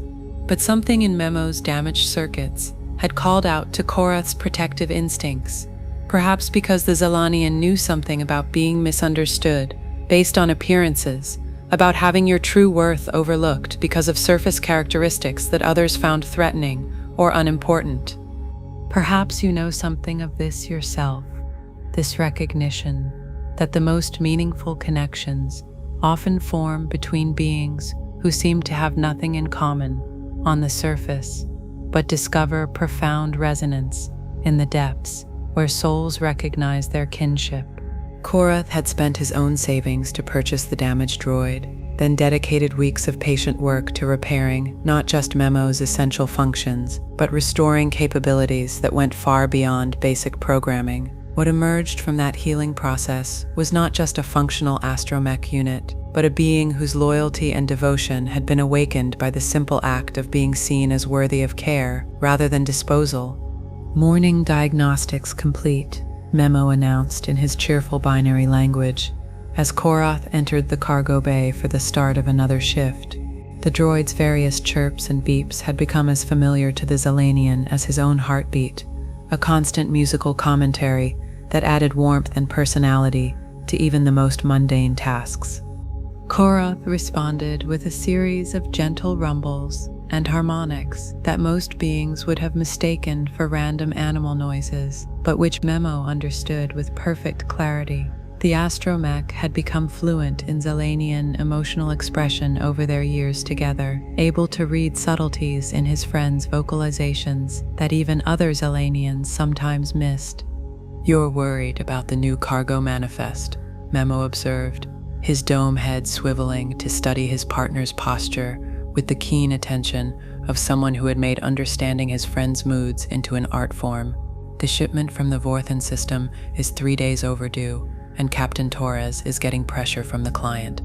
Kareth's responding rumble carried notes of both concern and determination. The cargo they were waiting for contained medical supplies desperately needed by refugee camps in the outer territories, and every day of delay meant suffering that could have been prevented. Yet he also knew that their captain was taking significant risks by continuing to operate in systems where authority patrols had been increasing their activities.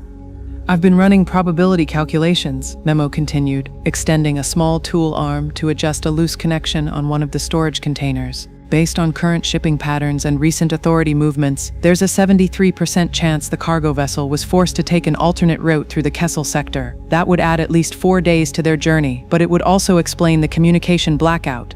The gentle giant listened to his friend's analysis with the kind of attention that comes from deep respect rather than mere politeness.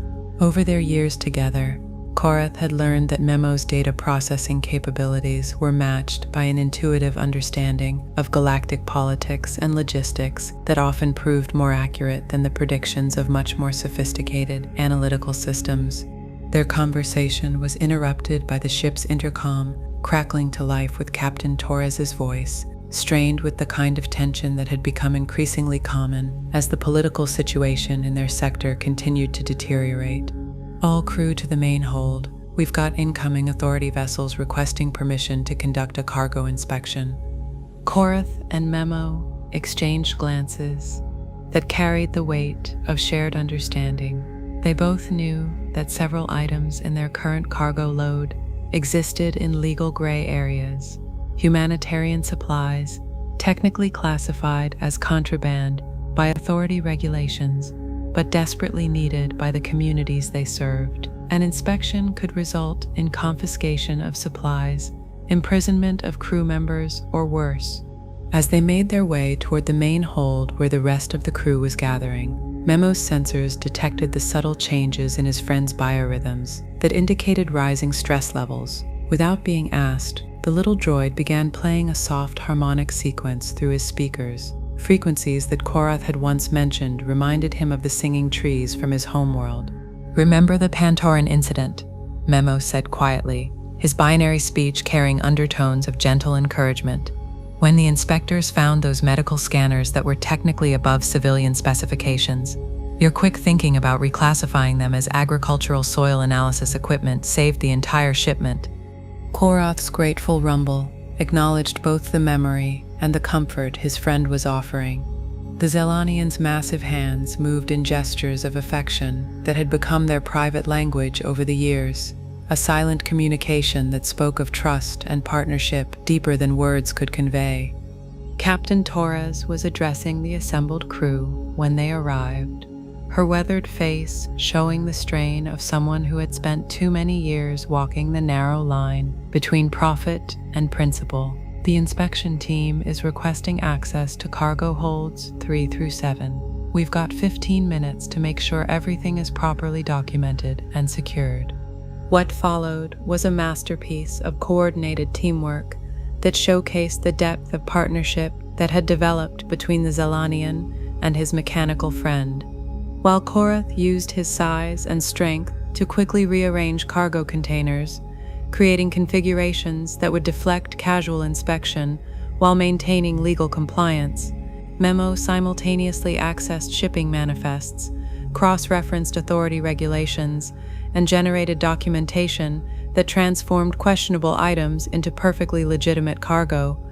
The little droid's memory banks contained not just technical specifications, but also years of accumulated knowledge about inspection procedures, bureaucratic loopholes, and the subtle art of presenting truth in ways that satisfied official requirements.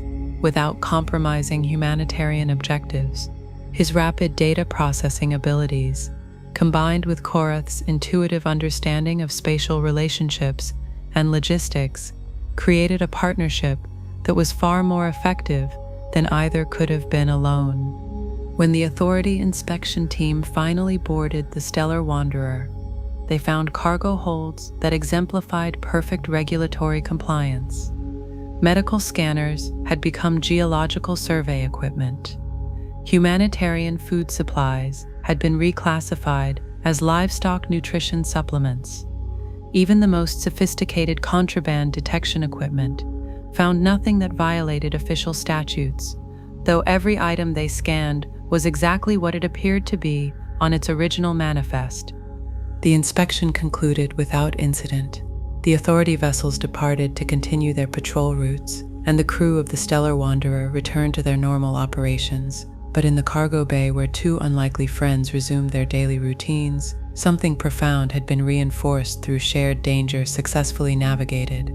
"Memo," Korath said in his gentle, rumbling voice, using one of the few standard basic words he had learned specifically to express gratitude to his mechanical friend.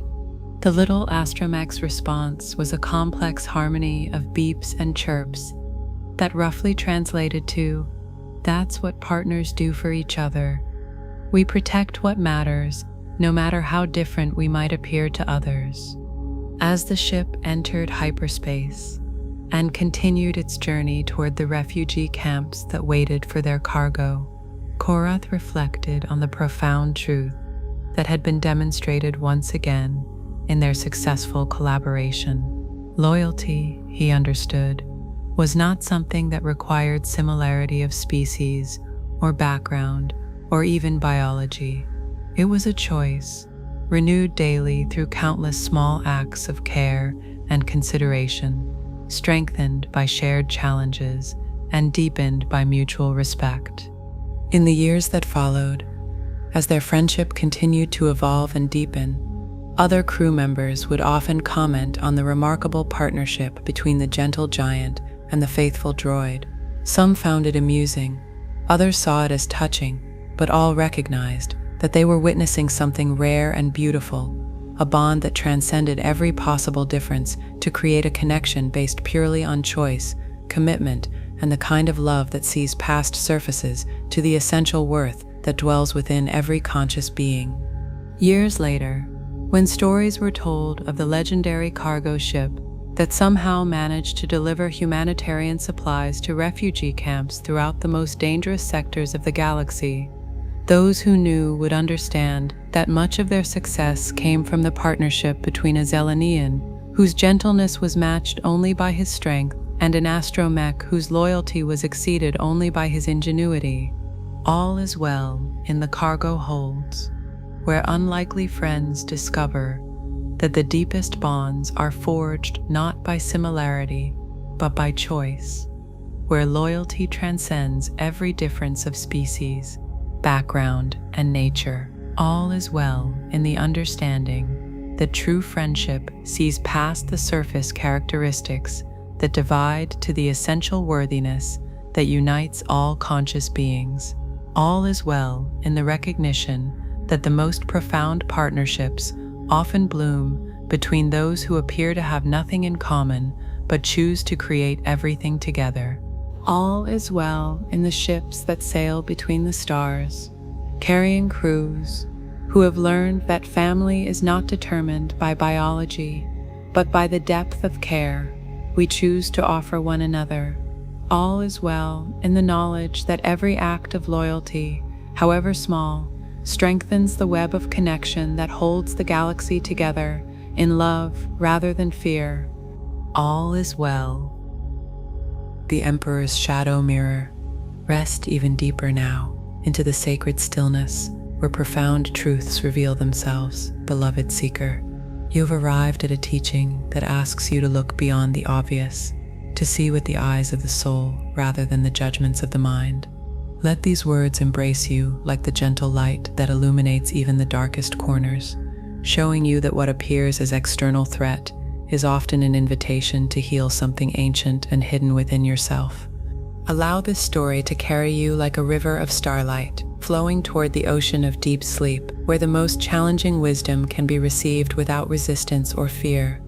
In the obsidian citadel that floated in the void between galaxies, where no natural light had ever penetrated the crystalline walls, and the only illumination came from veins of dark energy that pulsed through the structure like a malevolent heartbeat, there sat upon a throne of volcanic glass the being known throughout 7 star systems as Emperor Malphas, the Eternal. His presence filled the vast throne chamber, like a shadow that had learned to breathe, radiating a darkness so profound that even the most hardened warriors who served in his court felt their souls shrivel in his proximity, draped in robes that seemed to absorb light rather than reflect it.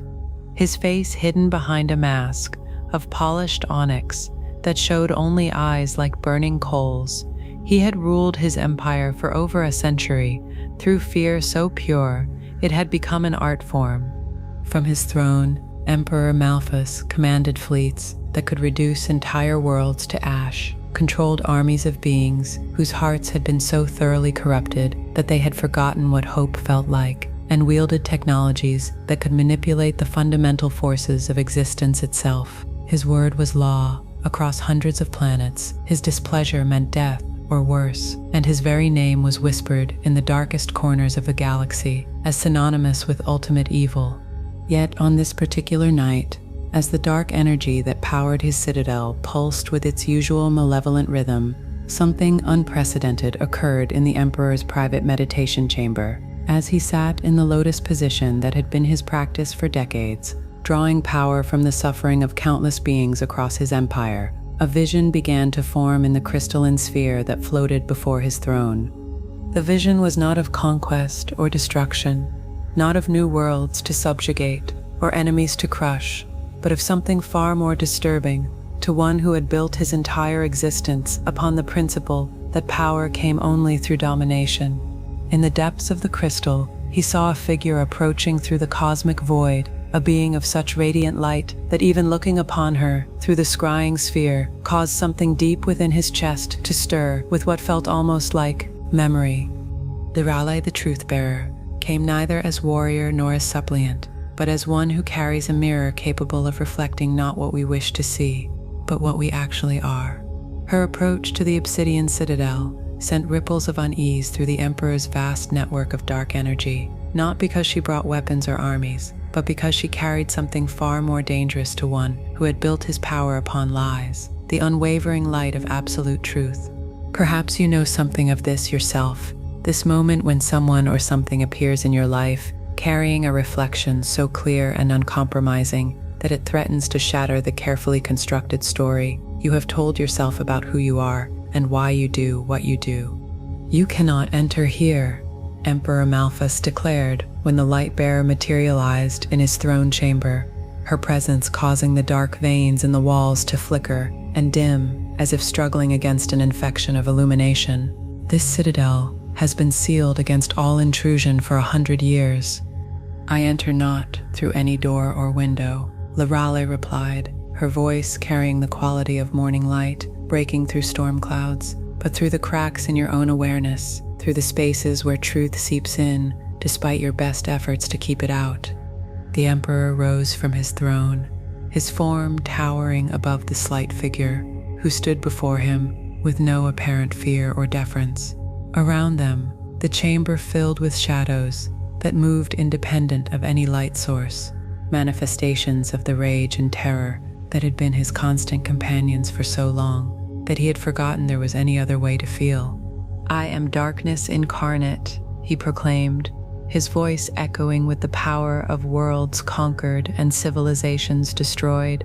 I am the shadow that devours light, the void that consumes hope, the ultimate expression of power over weakness. No, Riddle said with infinite gentleness, and in that simple word carried such compassion that the Emperor felt something crack in the armor he had built around his heart. You are a child who learned that love meant pain, a student who was taught that trust led to betrayal, a soul who chose darkness not because you loved it, but because you feared the light would reveal how deeply you had been wounded. The Emperor's response was immediate and violent, shadows erupting from his form like living weapons, seeking to destroy this uncomfortable illumination. Yet, as the darkness reached toward the light-bearer, something impossible occurred. Instead of being extinguished or driven back, Lorale's radiance seemed to transform the shadows themselves, revealing them not as manifestations of evil, but as expressions of unprocessed grief, ancient terror, and wounds so deep they had never been allowed to heal. "You see only what you choose to see," Emperor Malphus snarled, but his voice carried undertones of something that might have been desperation. "I am beyond redemption, beyond healing, beyond anything but the power I have claimed through strength and will." "What I see," the truth-bearer replied, moving closer despite the waves of darkness that continued to emanate from the throne, "is a being who was hurt so profoundly that he convinced himself that causing pain was better than risking it, who chose to become the source of the very suffering he most feared experiencing." As she spoke, images began to form in the crystalline sphere, visions not of conquest and domination, but of a younger version of the Emperor, a student in the ancient temples before darkness claimed his heart. The visions showed moments of betrayal by trusted teachers, the corruption of innocence through exposure to powers too great for an unprepared mind, the gradual transformation of idealism into cynicism, as love after love proved conditional and hope after hope was shattered on the rocks of a universe that seemed to reward cruelty over compassion. "Stop," the Emperor commanded, but his voice had lost its imperial authority and taken on the quality of a child, pleading not to be shown, something too painful to bear. "These memories serve no purpose. The past cannot be changed, and I am what I have chosen to become." "The past cannot be changed," Lorale agreed with infinite tenderness, "but your relationship to it can be transformed. The wounds that drove you to darkness need not define your future any more than your actions need define your essence." For the first time in over a century, Emperor Malphus felt the mask of absolute power begin to slip, revealing beneath it not the ultimate evil he had proclaimed himself to be, but a being so wounded by love's betrayals that he had chosen to become incapable of loving, rather than risk being hurt again. The shadows that filled his chamber began to shift and change, revealing themselves as projections of internal conflicts rather than external threats. "The darkness you wield so masterfully," the truth-bearer continued, her voice taking on the rhythm of cosmic tides, "is not separate from you. It is you, or rather, it is the part of you that learned to hide from light, because light meant vulnerability, and vulnerability had always led to pain." As the night deepened around the obsidian citadel, something unprecedented began to occur in the heart of the Emperor's vast empire. On worlds where his rule had been absolute, beings who had forgotten they possessed free will began to remember that they had choices. In the depths of his armies, soldiers who had been programmed for cruelty found themselves capable of unexpected compassion. Throughout his fleets, commanders who had ruled through fear discovered that they were weary of causing suffering and hungry for something they couldn't quite name. "This is what happens," Lorale explained, as reports of these disturbances began flowing into the throne chamber through panicked communications from across the empire. When someone stops projecting their internal conflicts onto external reality and begins to own the wholeness of their being, your empire was never separate from your consciousness. It was a manifestation of it. As you change, it must change as well. The Emperor stared at the reports in growing amazement, watching as the carefully constructed machinery of oppression began to transform itself from within. Not through external conquest or imposed change, but through the simple recognition that the source of both darkness and light resided not in the external world, but in the choices made by conscious beings in each moment. "What you are showing me," he said finally, his voice barely above a whisper, "suggests that every enemy I have ever faced, every rebellion I have crushed, every threat I have eliminated was merely a reflection of conflicts I refuse to acknowledge within myself. Now you begin to understand, the truth bearer replied with a smile that seemed to illuminate not just the throne chamber, but something deep within the emperor's heart that had been dark for so long he had forgotten it existed. The external world is always a mirror, showing us exactly what we need to see to heal the next layer of our own becoming. In the hours that followed, as the first hints of dawn began to touch the edges of the void where the citadel floated, Emperor Malphus began the most difficult journey of his long existence, the journey inward toward the wounded child who had chosen darkness not from evil but from a desperate need to protect what remained of his capacity to love after betrayal, had shattered his trust in the universe's benevolence.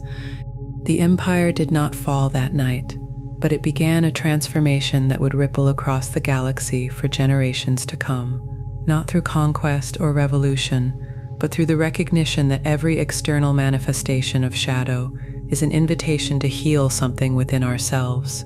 Every enemy we face is a teacher showing us aspects of our own being that we have rejected or refused to acknowledge. Years later, when historians tried to understand how the most feared empire in galactic history had transformed itself into a confederation dedicated to healing and restoration, they would search for external causes, economic pressures, military defeats, technological breakthroughs. But those who truly understood would know that the change began in a single moment when one being found the courage to look into the mirror of truth and see not an enemy to be destroyed, but a wounded part of himself that needed compassion, acceptance, and the patient love that heals all things. All is well in the obsidian citadels, where emperors learn that the shadows they project onto the world are invitations to heal the darkness they carry within themselves. All is well in the understanding that external evil is never separate from us, but always a reflection of unintegrated aspects of our own consciousness, seeking recognition and redemption. All is well in the recognition that every enemy is a teacher, every conflict is a mirror, every challenge is an opportunity to embrace more of our own wholeness. All is well in the throne chambers, where truth bearers appear to show us not what we want to see, but what we need to see to take the next step in our own healing journey. All is well in the knowing that no being is beyond redemption, no shadow is beyond transformation, no darkness is beyond the reach of the light that lives at the core of all existence. All is well. The Bounty Hunter's Code. Rest even more deeply now, into this sacred space where even the most armored hearts can remember their capacity for tenderness. Dear listener, you have found your way to a story that speaks of unexpected awakenings, of how innocence has the power to penetrate the strongest defenses and call forth the guardian spirit that sleeps within every soul. Let these words wrap around you like the gentle embrace of starlight, carrying you toward peaceful sleep on waves of ancient wisdom about protection, purpose, and the love that transforms everything it touches. Allow yourself to drift on the currents of this tale, floating toward dreams where the hardest hearts discover their hidden softness, where duty becomes devotion, and where the innocent teach the world-weary what truly matters. In the lawless sectors, beyond the rim of civilized space, where asteroid fields drifted like broken bones through the cosmic void, and space stations operated according to codes that owed nothing to galactic law, there moved a figure whose very name caused hardened criminals to reconsider their life choices. Kesvisla was known throughout the Outer Territories as the most efficient bounty hunter in 7 systems, a being whose armored form and emotionless helmet had become synonymous with the inevitability of justice, or at least the inevitability of capture. Her Beskar armor, forged in the ancient traditions of her warrior clan, bore the scars of 1,000 conflicts without showing a single dent that hadn't been earned through combat. The helmet that concealed her face carried sensors sophisticated enough to track a target's heartbeat from 2 kilometers away, weapon systems that could neutralize threats before most beings realized they existed, and a voice modulator that stripped all emotion from her communications, leaving only the cold efficiency of professional lethality. For 15 years, Kess had operated according to a code that was as simple as it was profitable. Locate the target, assess the threat level, neutralize resistance, collect the bounty. She took contracts without asking questions about guilt or innocence, politics or justice. Credits were credits, and survival in the Outer Rim required resources that morality couldn't provide. Her reputation was built on the principle that personal feelings were a luxury that professional hunters couldn't afford.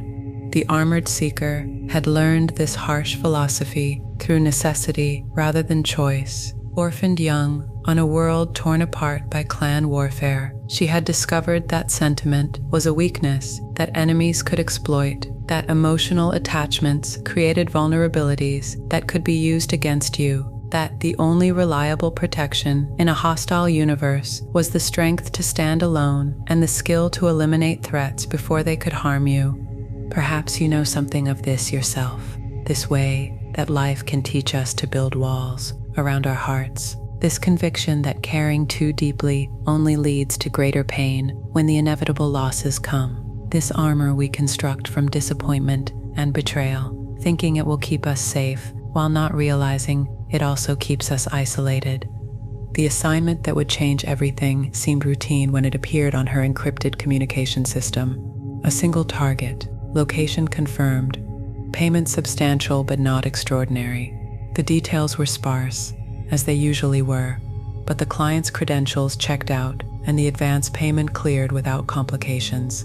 Standard extraction from a frontier settlement, deliver to coordinates in the outer system, collect final payment, and move on to the next contract. What the bounty hunter discovered when she arrived at the settlement of Haven's Rest on the agrarian world of Sorgan challenged every assumption she had made about the nature of the assignment.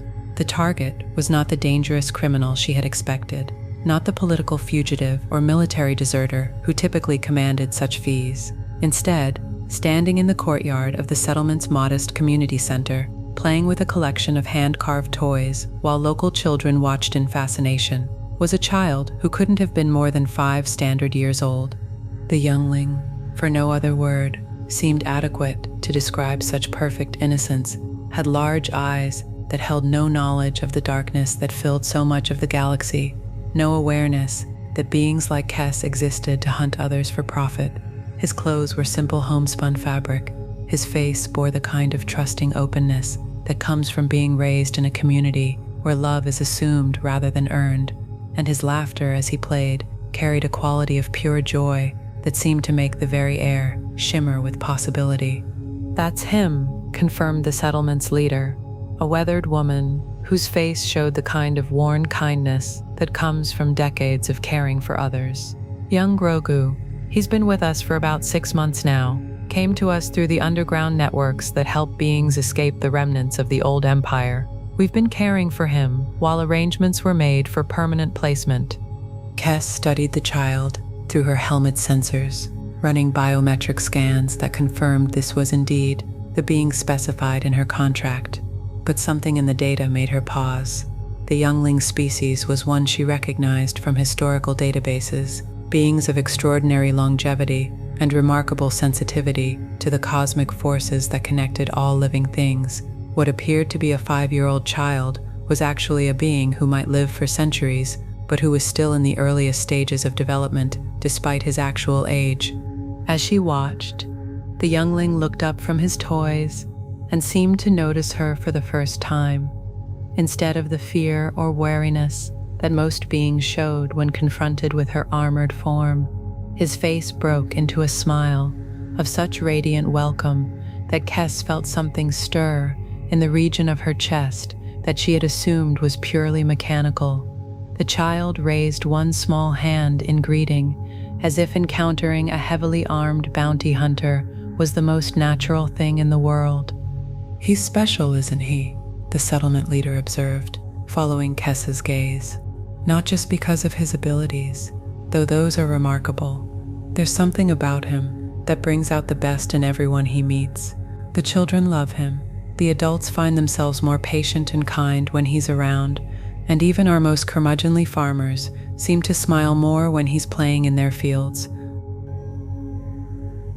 The bounty hunter's training told her to complete the extraction quickly and efficiently. Her experience suggested that prolonged contact with targets led to complications that professional hunters couldn't afford.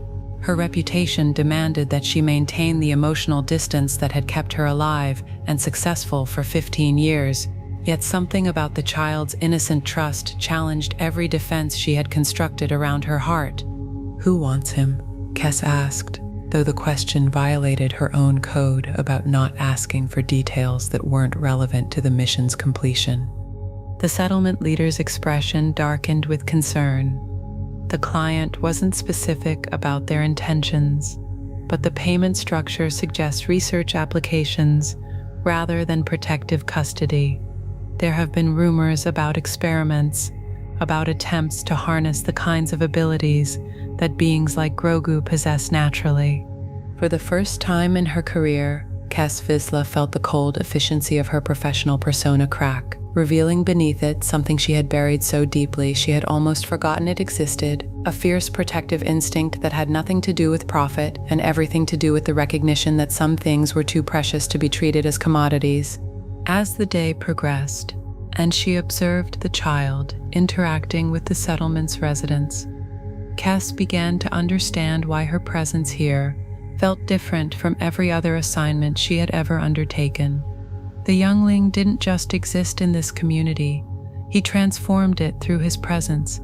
His innocent delight in simple things reminded adults of joys they had forgotten. His complete trust in others' goodness called forth better versions of themselves from people who had begun to believe they were too worn down by life's disappointments to be capable of such nobility. When evening came and the settlement gathered for their communal meal, the child somehow found his way to Kes's side, apparently unconcerned by her reputation or her armor. With the kind of wordless communication that transcends species barriers, he offered her a portion of his own food, a gesture so simple and generous that it nearly shattered the last of her professional detachment. "You're not going to take him, are you?" asked the settlement leader as they watched the youngling play with the other children under the light of Sorgan's twin moons. Kes was quiet for a long moment, feeling the weight of a decision that would change not just the child's fate, but her own understanding of who she was and what her life was meant to serve. "The contract specified delivery of the target," she said finally, her voice carrying none of its usual mechanical certainty. "It didn't specify which client receives delivery." What followed was a careful dance of communications, counter-offers, and strategic misdirection that showcased skills Kes had developed over years of navigating the galaxy's most dangerous political waters. Using her network of contacts, she identified the original client's true intentions while simultaneously locating alternative placement options that would ensure the child's safety and continued development. The resolution came in the form of a Jedi temple that had been rebuilt in secret on a world far from Imperial remnants and their scientific ambitions. The temple's guardians not only matched the original bounty, but offered ongoing protection contracts that would provide Kes with steady income while allowing her to remain involved in the youngling's protection. "Why?" the child seemed to ask, without words, as Kes prepared to transfer him to his new guardians, his large eyes reflecting a wisdom that transcended his apparent age. The answer came not in words, but in the recognition that some encounters change us so fundamentally that we can never return to who we were before. In protecting this innocent being, Kes had rediscovered parts of herself that she had assumed were casualties of a hostile universe. The guardian heart that she had buried beneath layers of professional armor had been awakened by contact with pure innocence, reminding her that strength without compassion was just sophisticated brutality. Years later, when other bounty hunters asked Kes Vizsla about the contract that had transformed her from a simple tracker into one of the galaxy's most sought-after protectors of the innocent, she would simply say that some assignments teach you the difference between what you can do and what you should do. Some encounters remind you that the hardest armor in the galaxy is no protection against the transformative power of a pure heart that sees the good in you even when you've forgotten it exists. The youngling grew and thrived under the protection of his new guardians, developing abilities that would eventually help heal the wounds left by decades of galactic conflict. And the bounty hunter discovered that the greatest treasure she had ever captured was not a target or a payment, but the part of her own soul that had been waiting for innocence to call it home. All is well in the frontier settlements, where innocence and experience meet to teach each other about protection and purpose. All is well in the understanding that the hardest hearts often hide the most tender capacity for guardianship, waiting only for the right moment to remember their true calling. All is well in the recognition that some encounters change us so completely that we can never return to who we were, nor would we ever want to. All is well in the armored ships that sail between the stars, carrying protectors who have learned that true strength lies not in the ability to capture, but in the wisdom to know what deserves to be defended. All is well in the knowing that innocence has the power to awaken the guardian spirit that sleeps within even the most hardened souls, calling us home to our deepest purpose. All is well. The forest moon's wisdom. Rest even deeper now into the sacred grove of this story, beloved listener. You have found your way to a teaching that whispers of the profound wisdom hidden in simplicity, the knowledge that grows in quiet forests while complex minds search for answers in distant stars. Let these words embrace you like the gentle rustle of ancient leaves, carrying you toward peaceful sleep on the soft moss of timeless understanding. This tale springs from the forest moons where small beings guard great secrets, where nature's teachings surpass the most sophisticated technologies, and where innocence reveals truths that experience often overlooks. Allow yourself to be held by this story, like a seed cradled in rich earth, trusting that the deepest wisdom often comes in the smallest packages, speaking the language of the heart rather than the mind. On the forest moon of Silvara, where towering redwood trees stretched toward the canopy of stars, and every clearing rang with the music of crystal streams, there lived a tribe of beings whose small stature belied the vastness of their understanding. The wicked people, as they called themselves, stood no taller than a human child, but possessed a knowledge of their world, so complete and harmonious that they had achieved what the most advanced civilizations in the galaxy still struggled to attain: perfect balance with their environment. Their village was not built so much as grown, with living trees, shaped over generations into dwelling spaces that breathed with the forest's rhythm. Bridges of woven vines connected platforms where children played games that taught ecological principles without a single technical term. Gardens bloomed in patterns that followed the sacred geometry of spiral shells and flower petals, producing abundance without depleting the soil that nurtured them. Elder Chirpa, whose fur had grown silver with decades of watching seasons turn and listening to the whispered secrets of growing things, often sat in the council grove explaining to the younger wickets how their ancestors had learned to read the forest's moods, to understand the language of wind through leaves, to predict weather patterns by observing the behavior of the smallest insects. Perhaps you know something of this yourself, this recognition that the most profound truths often come not through complex analysis, but through simple attention to the natural world around you. This sense that ancient wisdom flows through channels that modern complexity sometimes blocks rather than clears.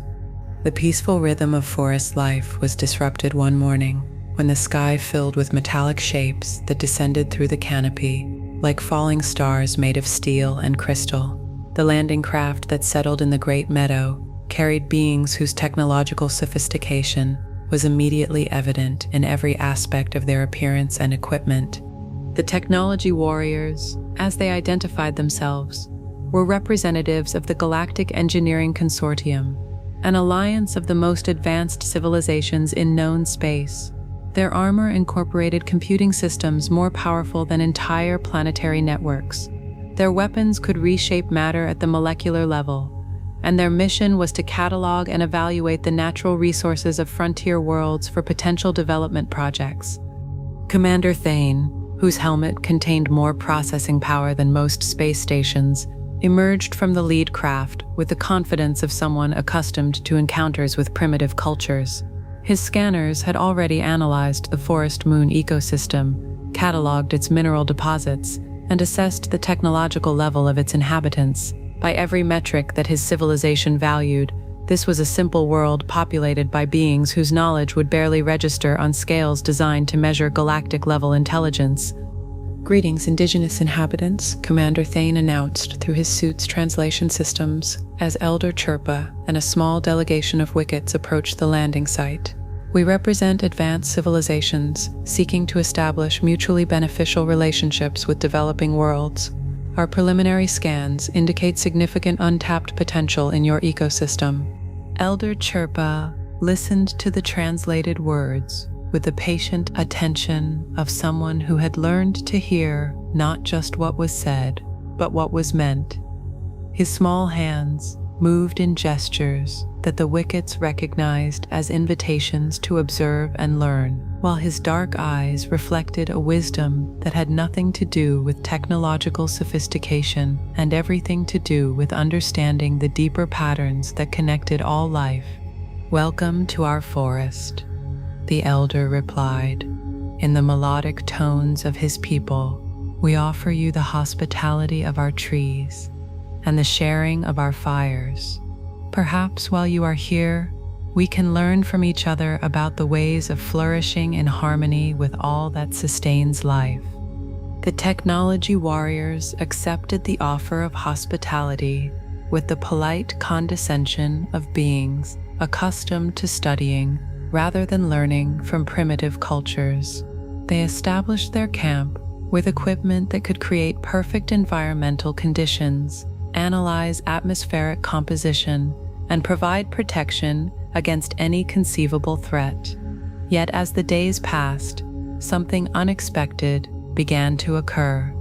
Despite their technological superiority, the visiting warriors found themselves struggling with challenges that the simple forest dwellers navigated with effortless grace. Their sophisticated sensors could detect individual chemical compounds in the air, but couldn't predict the sudden storms that Elder Chirpa could sense hours in advance through subtle changes in birdsong and leaf movement. Their advanced filtration systems could purify any water source, but couldn't identify which natural springs provided the most nourishing minerals, knowledge that even the youngest Wickets possessed through generations of careful observation. Their molecular food synthesizers could create any nutritional profile, but produced meals that left them feeling somehow unsatisfied, while the simple fruits and vegetables that the forest people shared carried flavors that seemed to nourish not just their bodies, but their spirits. "How do you know which plants are safe to eat?" asked Lieutenant Kara, the mission's xenobotanist, as she watched young Wickets gathering berries with the confidence of beings who had never needed to consult databases or run toxicity analyses. "The forest teaches us," replied Paplu, a youngling whose understanding of plant relationships surpassed anything in the lieutenant's technical training. "We listen to what the trees whisper about their children. We watch how the animals choose their foods. We taste with our hearts as well as our tongues." The answer frustrated the scientists, who had expected to find systematic knowledge they could catalog and replicate. Instead, they encountered a way of knowing that seemed to flow directly from relationship and observation, rather than analysis and classification. The Wickets' wisdom was not stored in databases, but carried in the living connections between themselves and every other element of their ecosystem. As the technology warriors attempted to complete their resource assessment, they found their most sophisticated equipment failing to capture essential information that the forest dwellers understood intuitively. Soil composition readings couldn't convey the subtle relationships between root systems that prevented erosion, atmospheric analysis missed the complex chemical communications between trees that coordinated forest-wide responses to environmental changes. Your instruments see the parts, but miss the whole, Elder Chirpa observed gently, as Commander Thane struggled to understand why his geological surveys kept producing inconsistent results. They count the trees, but cannot hear the forest's song. They measure the streams, but do not feel the watershed's heartbeat. The breakthrough came during a violent storm that struck without warning, according to the warriors' meteorological equipment, but had been anticipated by the wickets since dawn. As sophisticated weather prediction algorithms failed catastrophically, the forest people calmly secured their homes and guided their guests to shelters that had been prepared based on observations of cloud formations, wind patterns, and the behavior of forest creatures. In the safety of a tree hollow that had been shaped over decades to provide perfect protection from storms, Commander Thane found himself sitting beside Elder Chirpa while rain drummed against living walls that swayed with the wind rather than resisting it. For the first time since landing, his helmet's displays were silent, his communication systems disrupted by atmospheric interference that left him alone with his thoughts and the gentle wisdom of his small host. Your people survive without any of the technologies that my civilization considers essential, the commander observed, his voice carrying a note of wonder that had been absent since his arrival. How is this possible? We do not survive despite lacking your technologies, Elder Chirpa replied with infinite patience. We thrive because we have learned to live as part of the forest rather than separate from it. Your machines are very clever, but they cannot teach you how to breathe with the rhythm of growing things, how to think with the patience of ancient trees, how to love with the generosity of soil that feeds all life.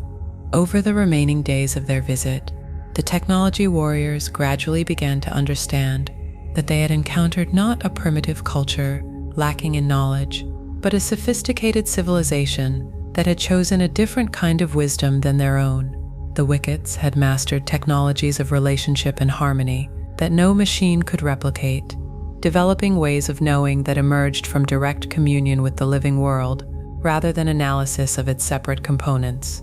When the time came for departure, the visiting warriors carried with them more than just data about natural resources. They brought memories of a different way of being in the world, seeds of understanding that would grow into questions about whether their own civilization's complexity had perhaps led them away from rather than toward the wisdom they most needed. "Will you return?" Elder Chirpa asked, as the landing craft prepared for departure. "Perhaps," Commander Thane replied, removing his helmet for the first time during the visit to breathe directly the forest air that no filtration system could improve upon. "But if we do, we hope to come not as catalogers of resources, but as students of the wisdom that turns forests into gardens and communities into families." Years later, when the Galactic Engineering Consortium implemented new protocols that required ecological harmony assessments alongside resource evaluations, the inspiration was traced back to a small forest moon, where tiny beings had taught mighty warriors that the most important knowledge couldn't be downloaded or synthesized, but only learned through patient relationship with the living world that sustained all consciousness. All is well in the forest clearings, where small beings guard great wisdom, where the songs of ancient trees carry teachings that no database can contain. All is well in the understanding that complexity is not the same as sophistication, that the most advanced civilizations are often those that have learned to live in harmony with rather than dominance over the natural world. All is well in the recognition that nature's lessons are always available to those humble enough to become students rather than masters of the ecosystems that sustain them. All is well in the tree hollows, where visitors from distant stars discover that home is not a place, but a way of being in relationship with all life. All is well in the knowing that the deepest technologies are not machines, but ways of living that honor the sacred connections between all beings in the great web of existence. All is well. The binary sunset meditation, rest, most completely now, in this sacred twilight space. Beloved seeker, you have journeyed far to arrive at this teaching about the profound revelations that come in moments of perfect stillness, when the universe pauses between breaths to share its most intimate secrets. Let these words enfold you like the gentle embrace of evening light, carrying you toward the deepest sleep on waves of cosmic wisdom that flow between day and night, between knowing and mystery, between the seeker and the truth they have always carried within. Allow yourself to drift into this meditation, like starlight settling into the quiet pools of twilight, trusting that the most profound teachings often arrive in the spaces between thoughts, between heartbeats, between one moment and the next. On the desert world of Kalara, where endless dunes stretched beyond the curve of horizon and silence had weight that could be felt in the bones, there lived a hermit whose daily practice had become a prayer offered to the cosmos itself. For 37 years, Kalen Skyborn had climbed each evening to the highest point of the mesa that rose from the desert floor like a stone finger reaching toward the infinite, there to witness the daily miracle that painted the sky with colors that had no names. The mesa's summit was worn smooth by decades of contemplative footsteps, marked only by a simple circle of stones where the hermit would sit as the twin suns of Kalara began their synchronized descent toward the western dunes. This was not a practice born of religious obligation or spiritual discipline, but of recognition that some moments in the cosmic dance were too precious to miss, too laden with teaching to allow distraction or hurry to diminish their gift. Kalen had not always been a hermit, had not always understood that wisdom comes not through accumulation of knowledge, but through patient attention to the eternal dance that plays out in each passing moment. Once, he had been among the most accomplished scholars at the Galactic University, his mind filled with theories about consciousness and cosmos, reality and meaning, purpose and possibility. His dissertations on temporal mechanics and quantum consciousness had earned recognition across 7 star systems.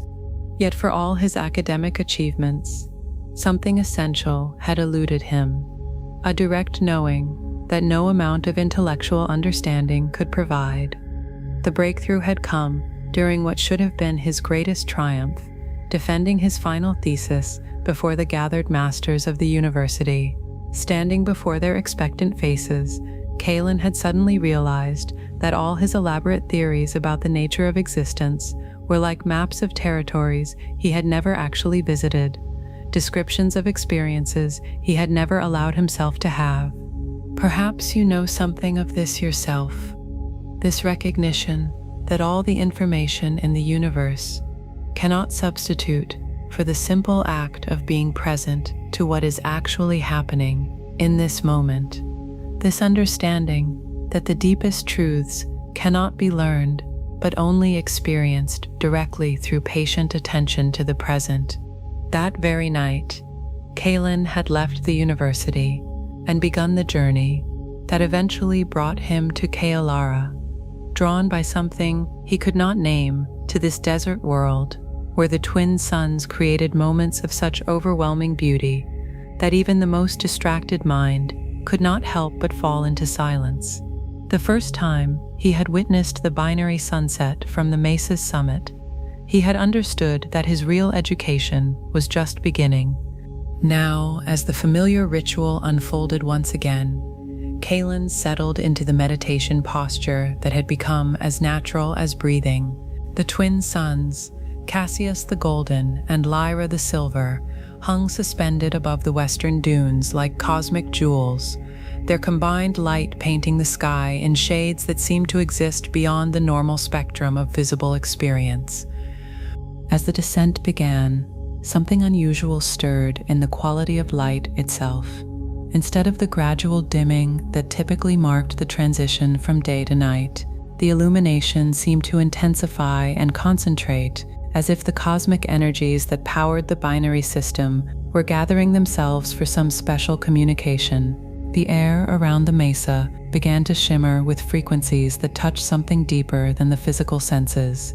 "Patient watcher," came a voice that seemed to emerge from the light itself, warm as Cassius's golden rays and musical as the harmony created when binary stars sing together across the void. "We have observed your faithful presence here through countless turnings of our dance. Tonight, in this moment, suspended between day and night, we offer teachings that can only be received in perfect stillness." Kalen felt his breath deepen naturally, his mind settling into the receptive state that had become his most familiar way of being. He had long ago stopped being surprised by the universe's willingness to communicate with those who learned the art of listening, though each encounter still filled him with wonder at the intelligence that moved through all phenomena. "Time," continued the voice that seemed to flow from both suns simultaneously, "is not the linear progression that most beings imagine, but a spiral dance where past and future meet in the eternal present moment. From our perspective as stellar beings, we see how each sunset contains all the sunsets that came before and all those yet to come." As the words washed over his consciousness, Kalen began to perceive the truth they pointed toward. The binary sunset he was witnessing was not just this particular evening's conclusion, but a doorway into the timeless pattern that connected all such moments across the history of the cosmos. In the space between one breath and the next, he glimpsed the vast web of interconnection that linked every sunset on every world to every other moment of beauty that had ever graced conscious awareness. "Your scientists speak of the universe as expanding," Lyra's silver voice added, carrying harmonics that seemed to resonate in the quantum foundations of matter itself, but they miss the deeper truth that consciousness itself is the field in which all expansion occurs. Each moment of awareness is a point where the infinite recognizes itself through finite experience. The teaching continued as the twin suns sank lower, their light growing richer and more concentrated, as if all the wisdom of stellar evolution was being distilled into these precious moments of transition. Kalen found his understanding expanding not through mental effort, but through a kind of osmotic absorption, as if the truths being shared were settling into his awareness like water soaking into thirsty earth. "What you call meditation," Cassius's golden voice explained, "is not a practice you perform, but a recognition of what you always already are. The stillness you cultivate is not something you create, but something you uncover, like removing clouds to reveal the sky that was never actually hidden." As the suns touched the horizon, their combined light created phenomena that no atmospheric science could adequately explain. The sky filled with colors that seemed to carry emotions, purples that spoke of cosmic longing, crimsons that pulsed with the heartbeat of creation, golds that whispered of infinite compassion. In the play of light and shadow across the desert floor, patterns emerged that looked like ancient texts written in a language older than any civilization. "The secrets you seek," the twin voices said in perfect harmony, "are not hidden in distant galaxies or future revelations, but woven into the fabric of each present moment. Every sunset carries the wisdom of stellar death and rebirth. Every breath contains the story of cosmic evolution.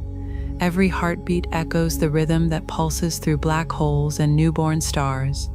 In the profound stillness that settled over the mesa as day yielded to night, Kalen felt his individual awareness expanding to encompass perspectives that spanned geological time and cosmic distance. He was simultaneously the hermit, sitting on the stone circle, and the consciousness that observed galaxies wheeling through their ancient dances, the finite being seeking understanding, and the infinite awareness that was understanding itself. "This is the teaching that can only be transmitted in moments like these," the stellar spirits continued, as their visible forms finally disappeared behind the dunes, leaving only their afterglow to mark their passage. That seeking and finding are not separate activities but different aspects of the same eternal dance, that the one who searches and that which is sought are already united in the very act of searching. As the first stars began to appear in the darkening sky, Kalen understood that something fundamental had shifted in his relationship to existence itself. The years of patient observation, the daily practice of bearing witness to beauty, the willingness to sit in stillness while the universe revealed its workings, all of this had prepared him for a recognition that could only come in perfect readiness. The meditation continued long into the night, though the formal instruction had ended with the sunset. In the silence between the stars, in the space between thoughts, in the pause between heartbeats, Kalen discovered doorways into dimensions of understanding that no amount of study could have revealed. The desert night became a teacher, the cosmic silence a scripture, the simple act of breathing a prayer that connected him to every other conscious being throughout the galaxy. When dawn finally began to paint the eastern sky, with hints of the binary sunrise that would complete the cycle, Kalen rose from his meditation cushion, understanding that he had been irrevocably changed by the night's teachings. The hermit who descended from the mesa carried within his awareness seeds of cosmic understanding that would continue to flower throughout the years of contemplation that lay ahead. In the seasons that followed, other seekers began to find their way to Kaelara, drawn by dreams and visions to the desert world where binary sunsets revealed the universe's deepest secrets to those patient enough to receive them. They found a teacher who spoke little, but whose very presence radiated the kind of peace that comes from direct knowledge of one's unity with the cosmic dance that creates and destroys galaxies in the eternal now of perfect awareness. All is well on the mesa tops, where hermits learn that the universe's greatest teachings come not through complexity, but through simple presence to the eternal beauty that surrounds us always. All is well in the understanding that meditation is not a practice, but a recognition, not something we do, but something we are when we stop doing long enough to remember. All is well in the moments between day and night, when cosmic consciousness pauses to recognize itself through the eyes of those willing to watch and wait and wonder. All is well in the binary sunsets that paint the sky with colors beyond naming, where twin stars teach patient observers that seeking and finding are already united in the very heart that yearns for truth. All is well in the knowing that every moment of stillness is a doorway into the infinite, every breath a prayer, every heartbeat an echo of the rhythm that pulses through all existence. All is well, and just let the music and binaural beats play on to the end.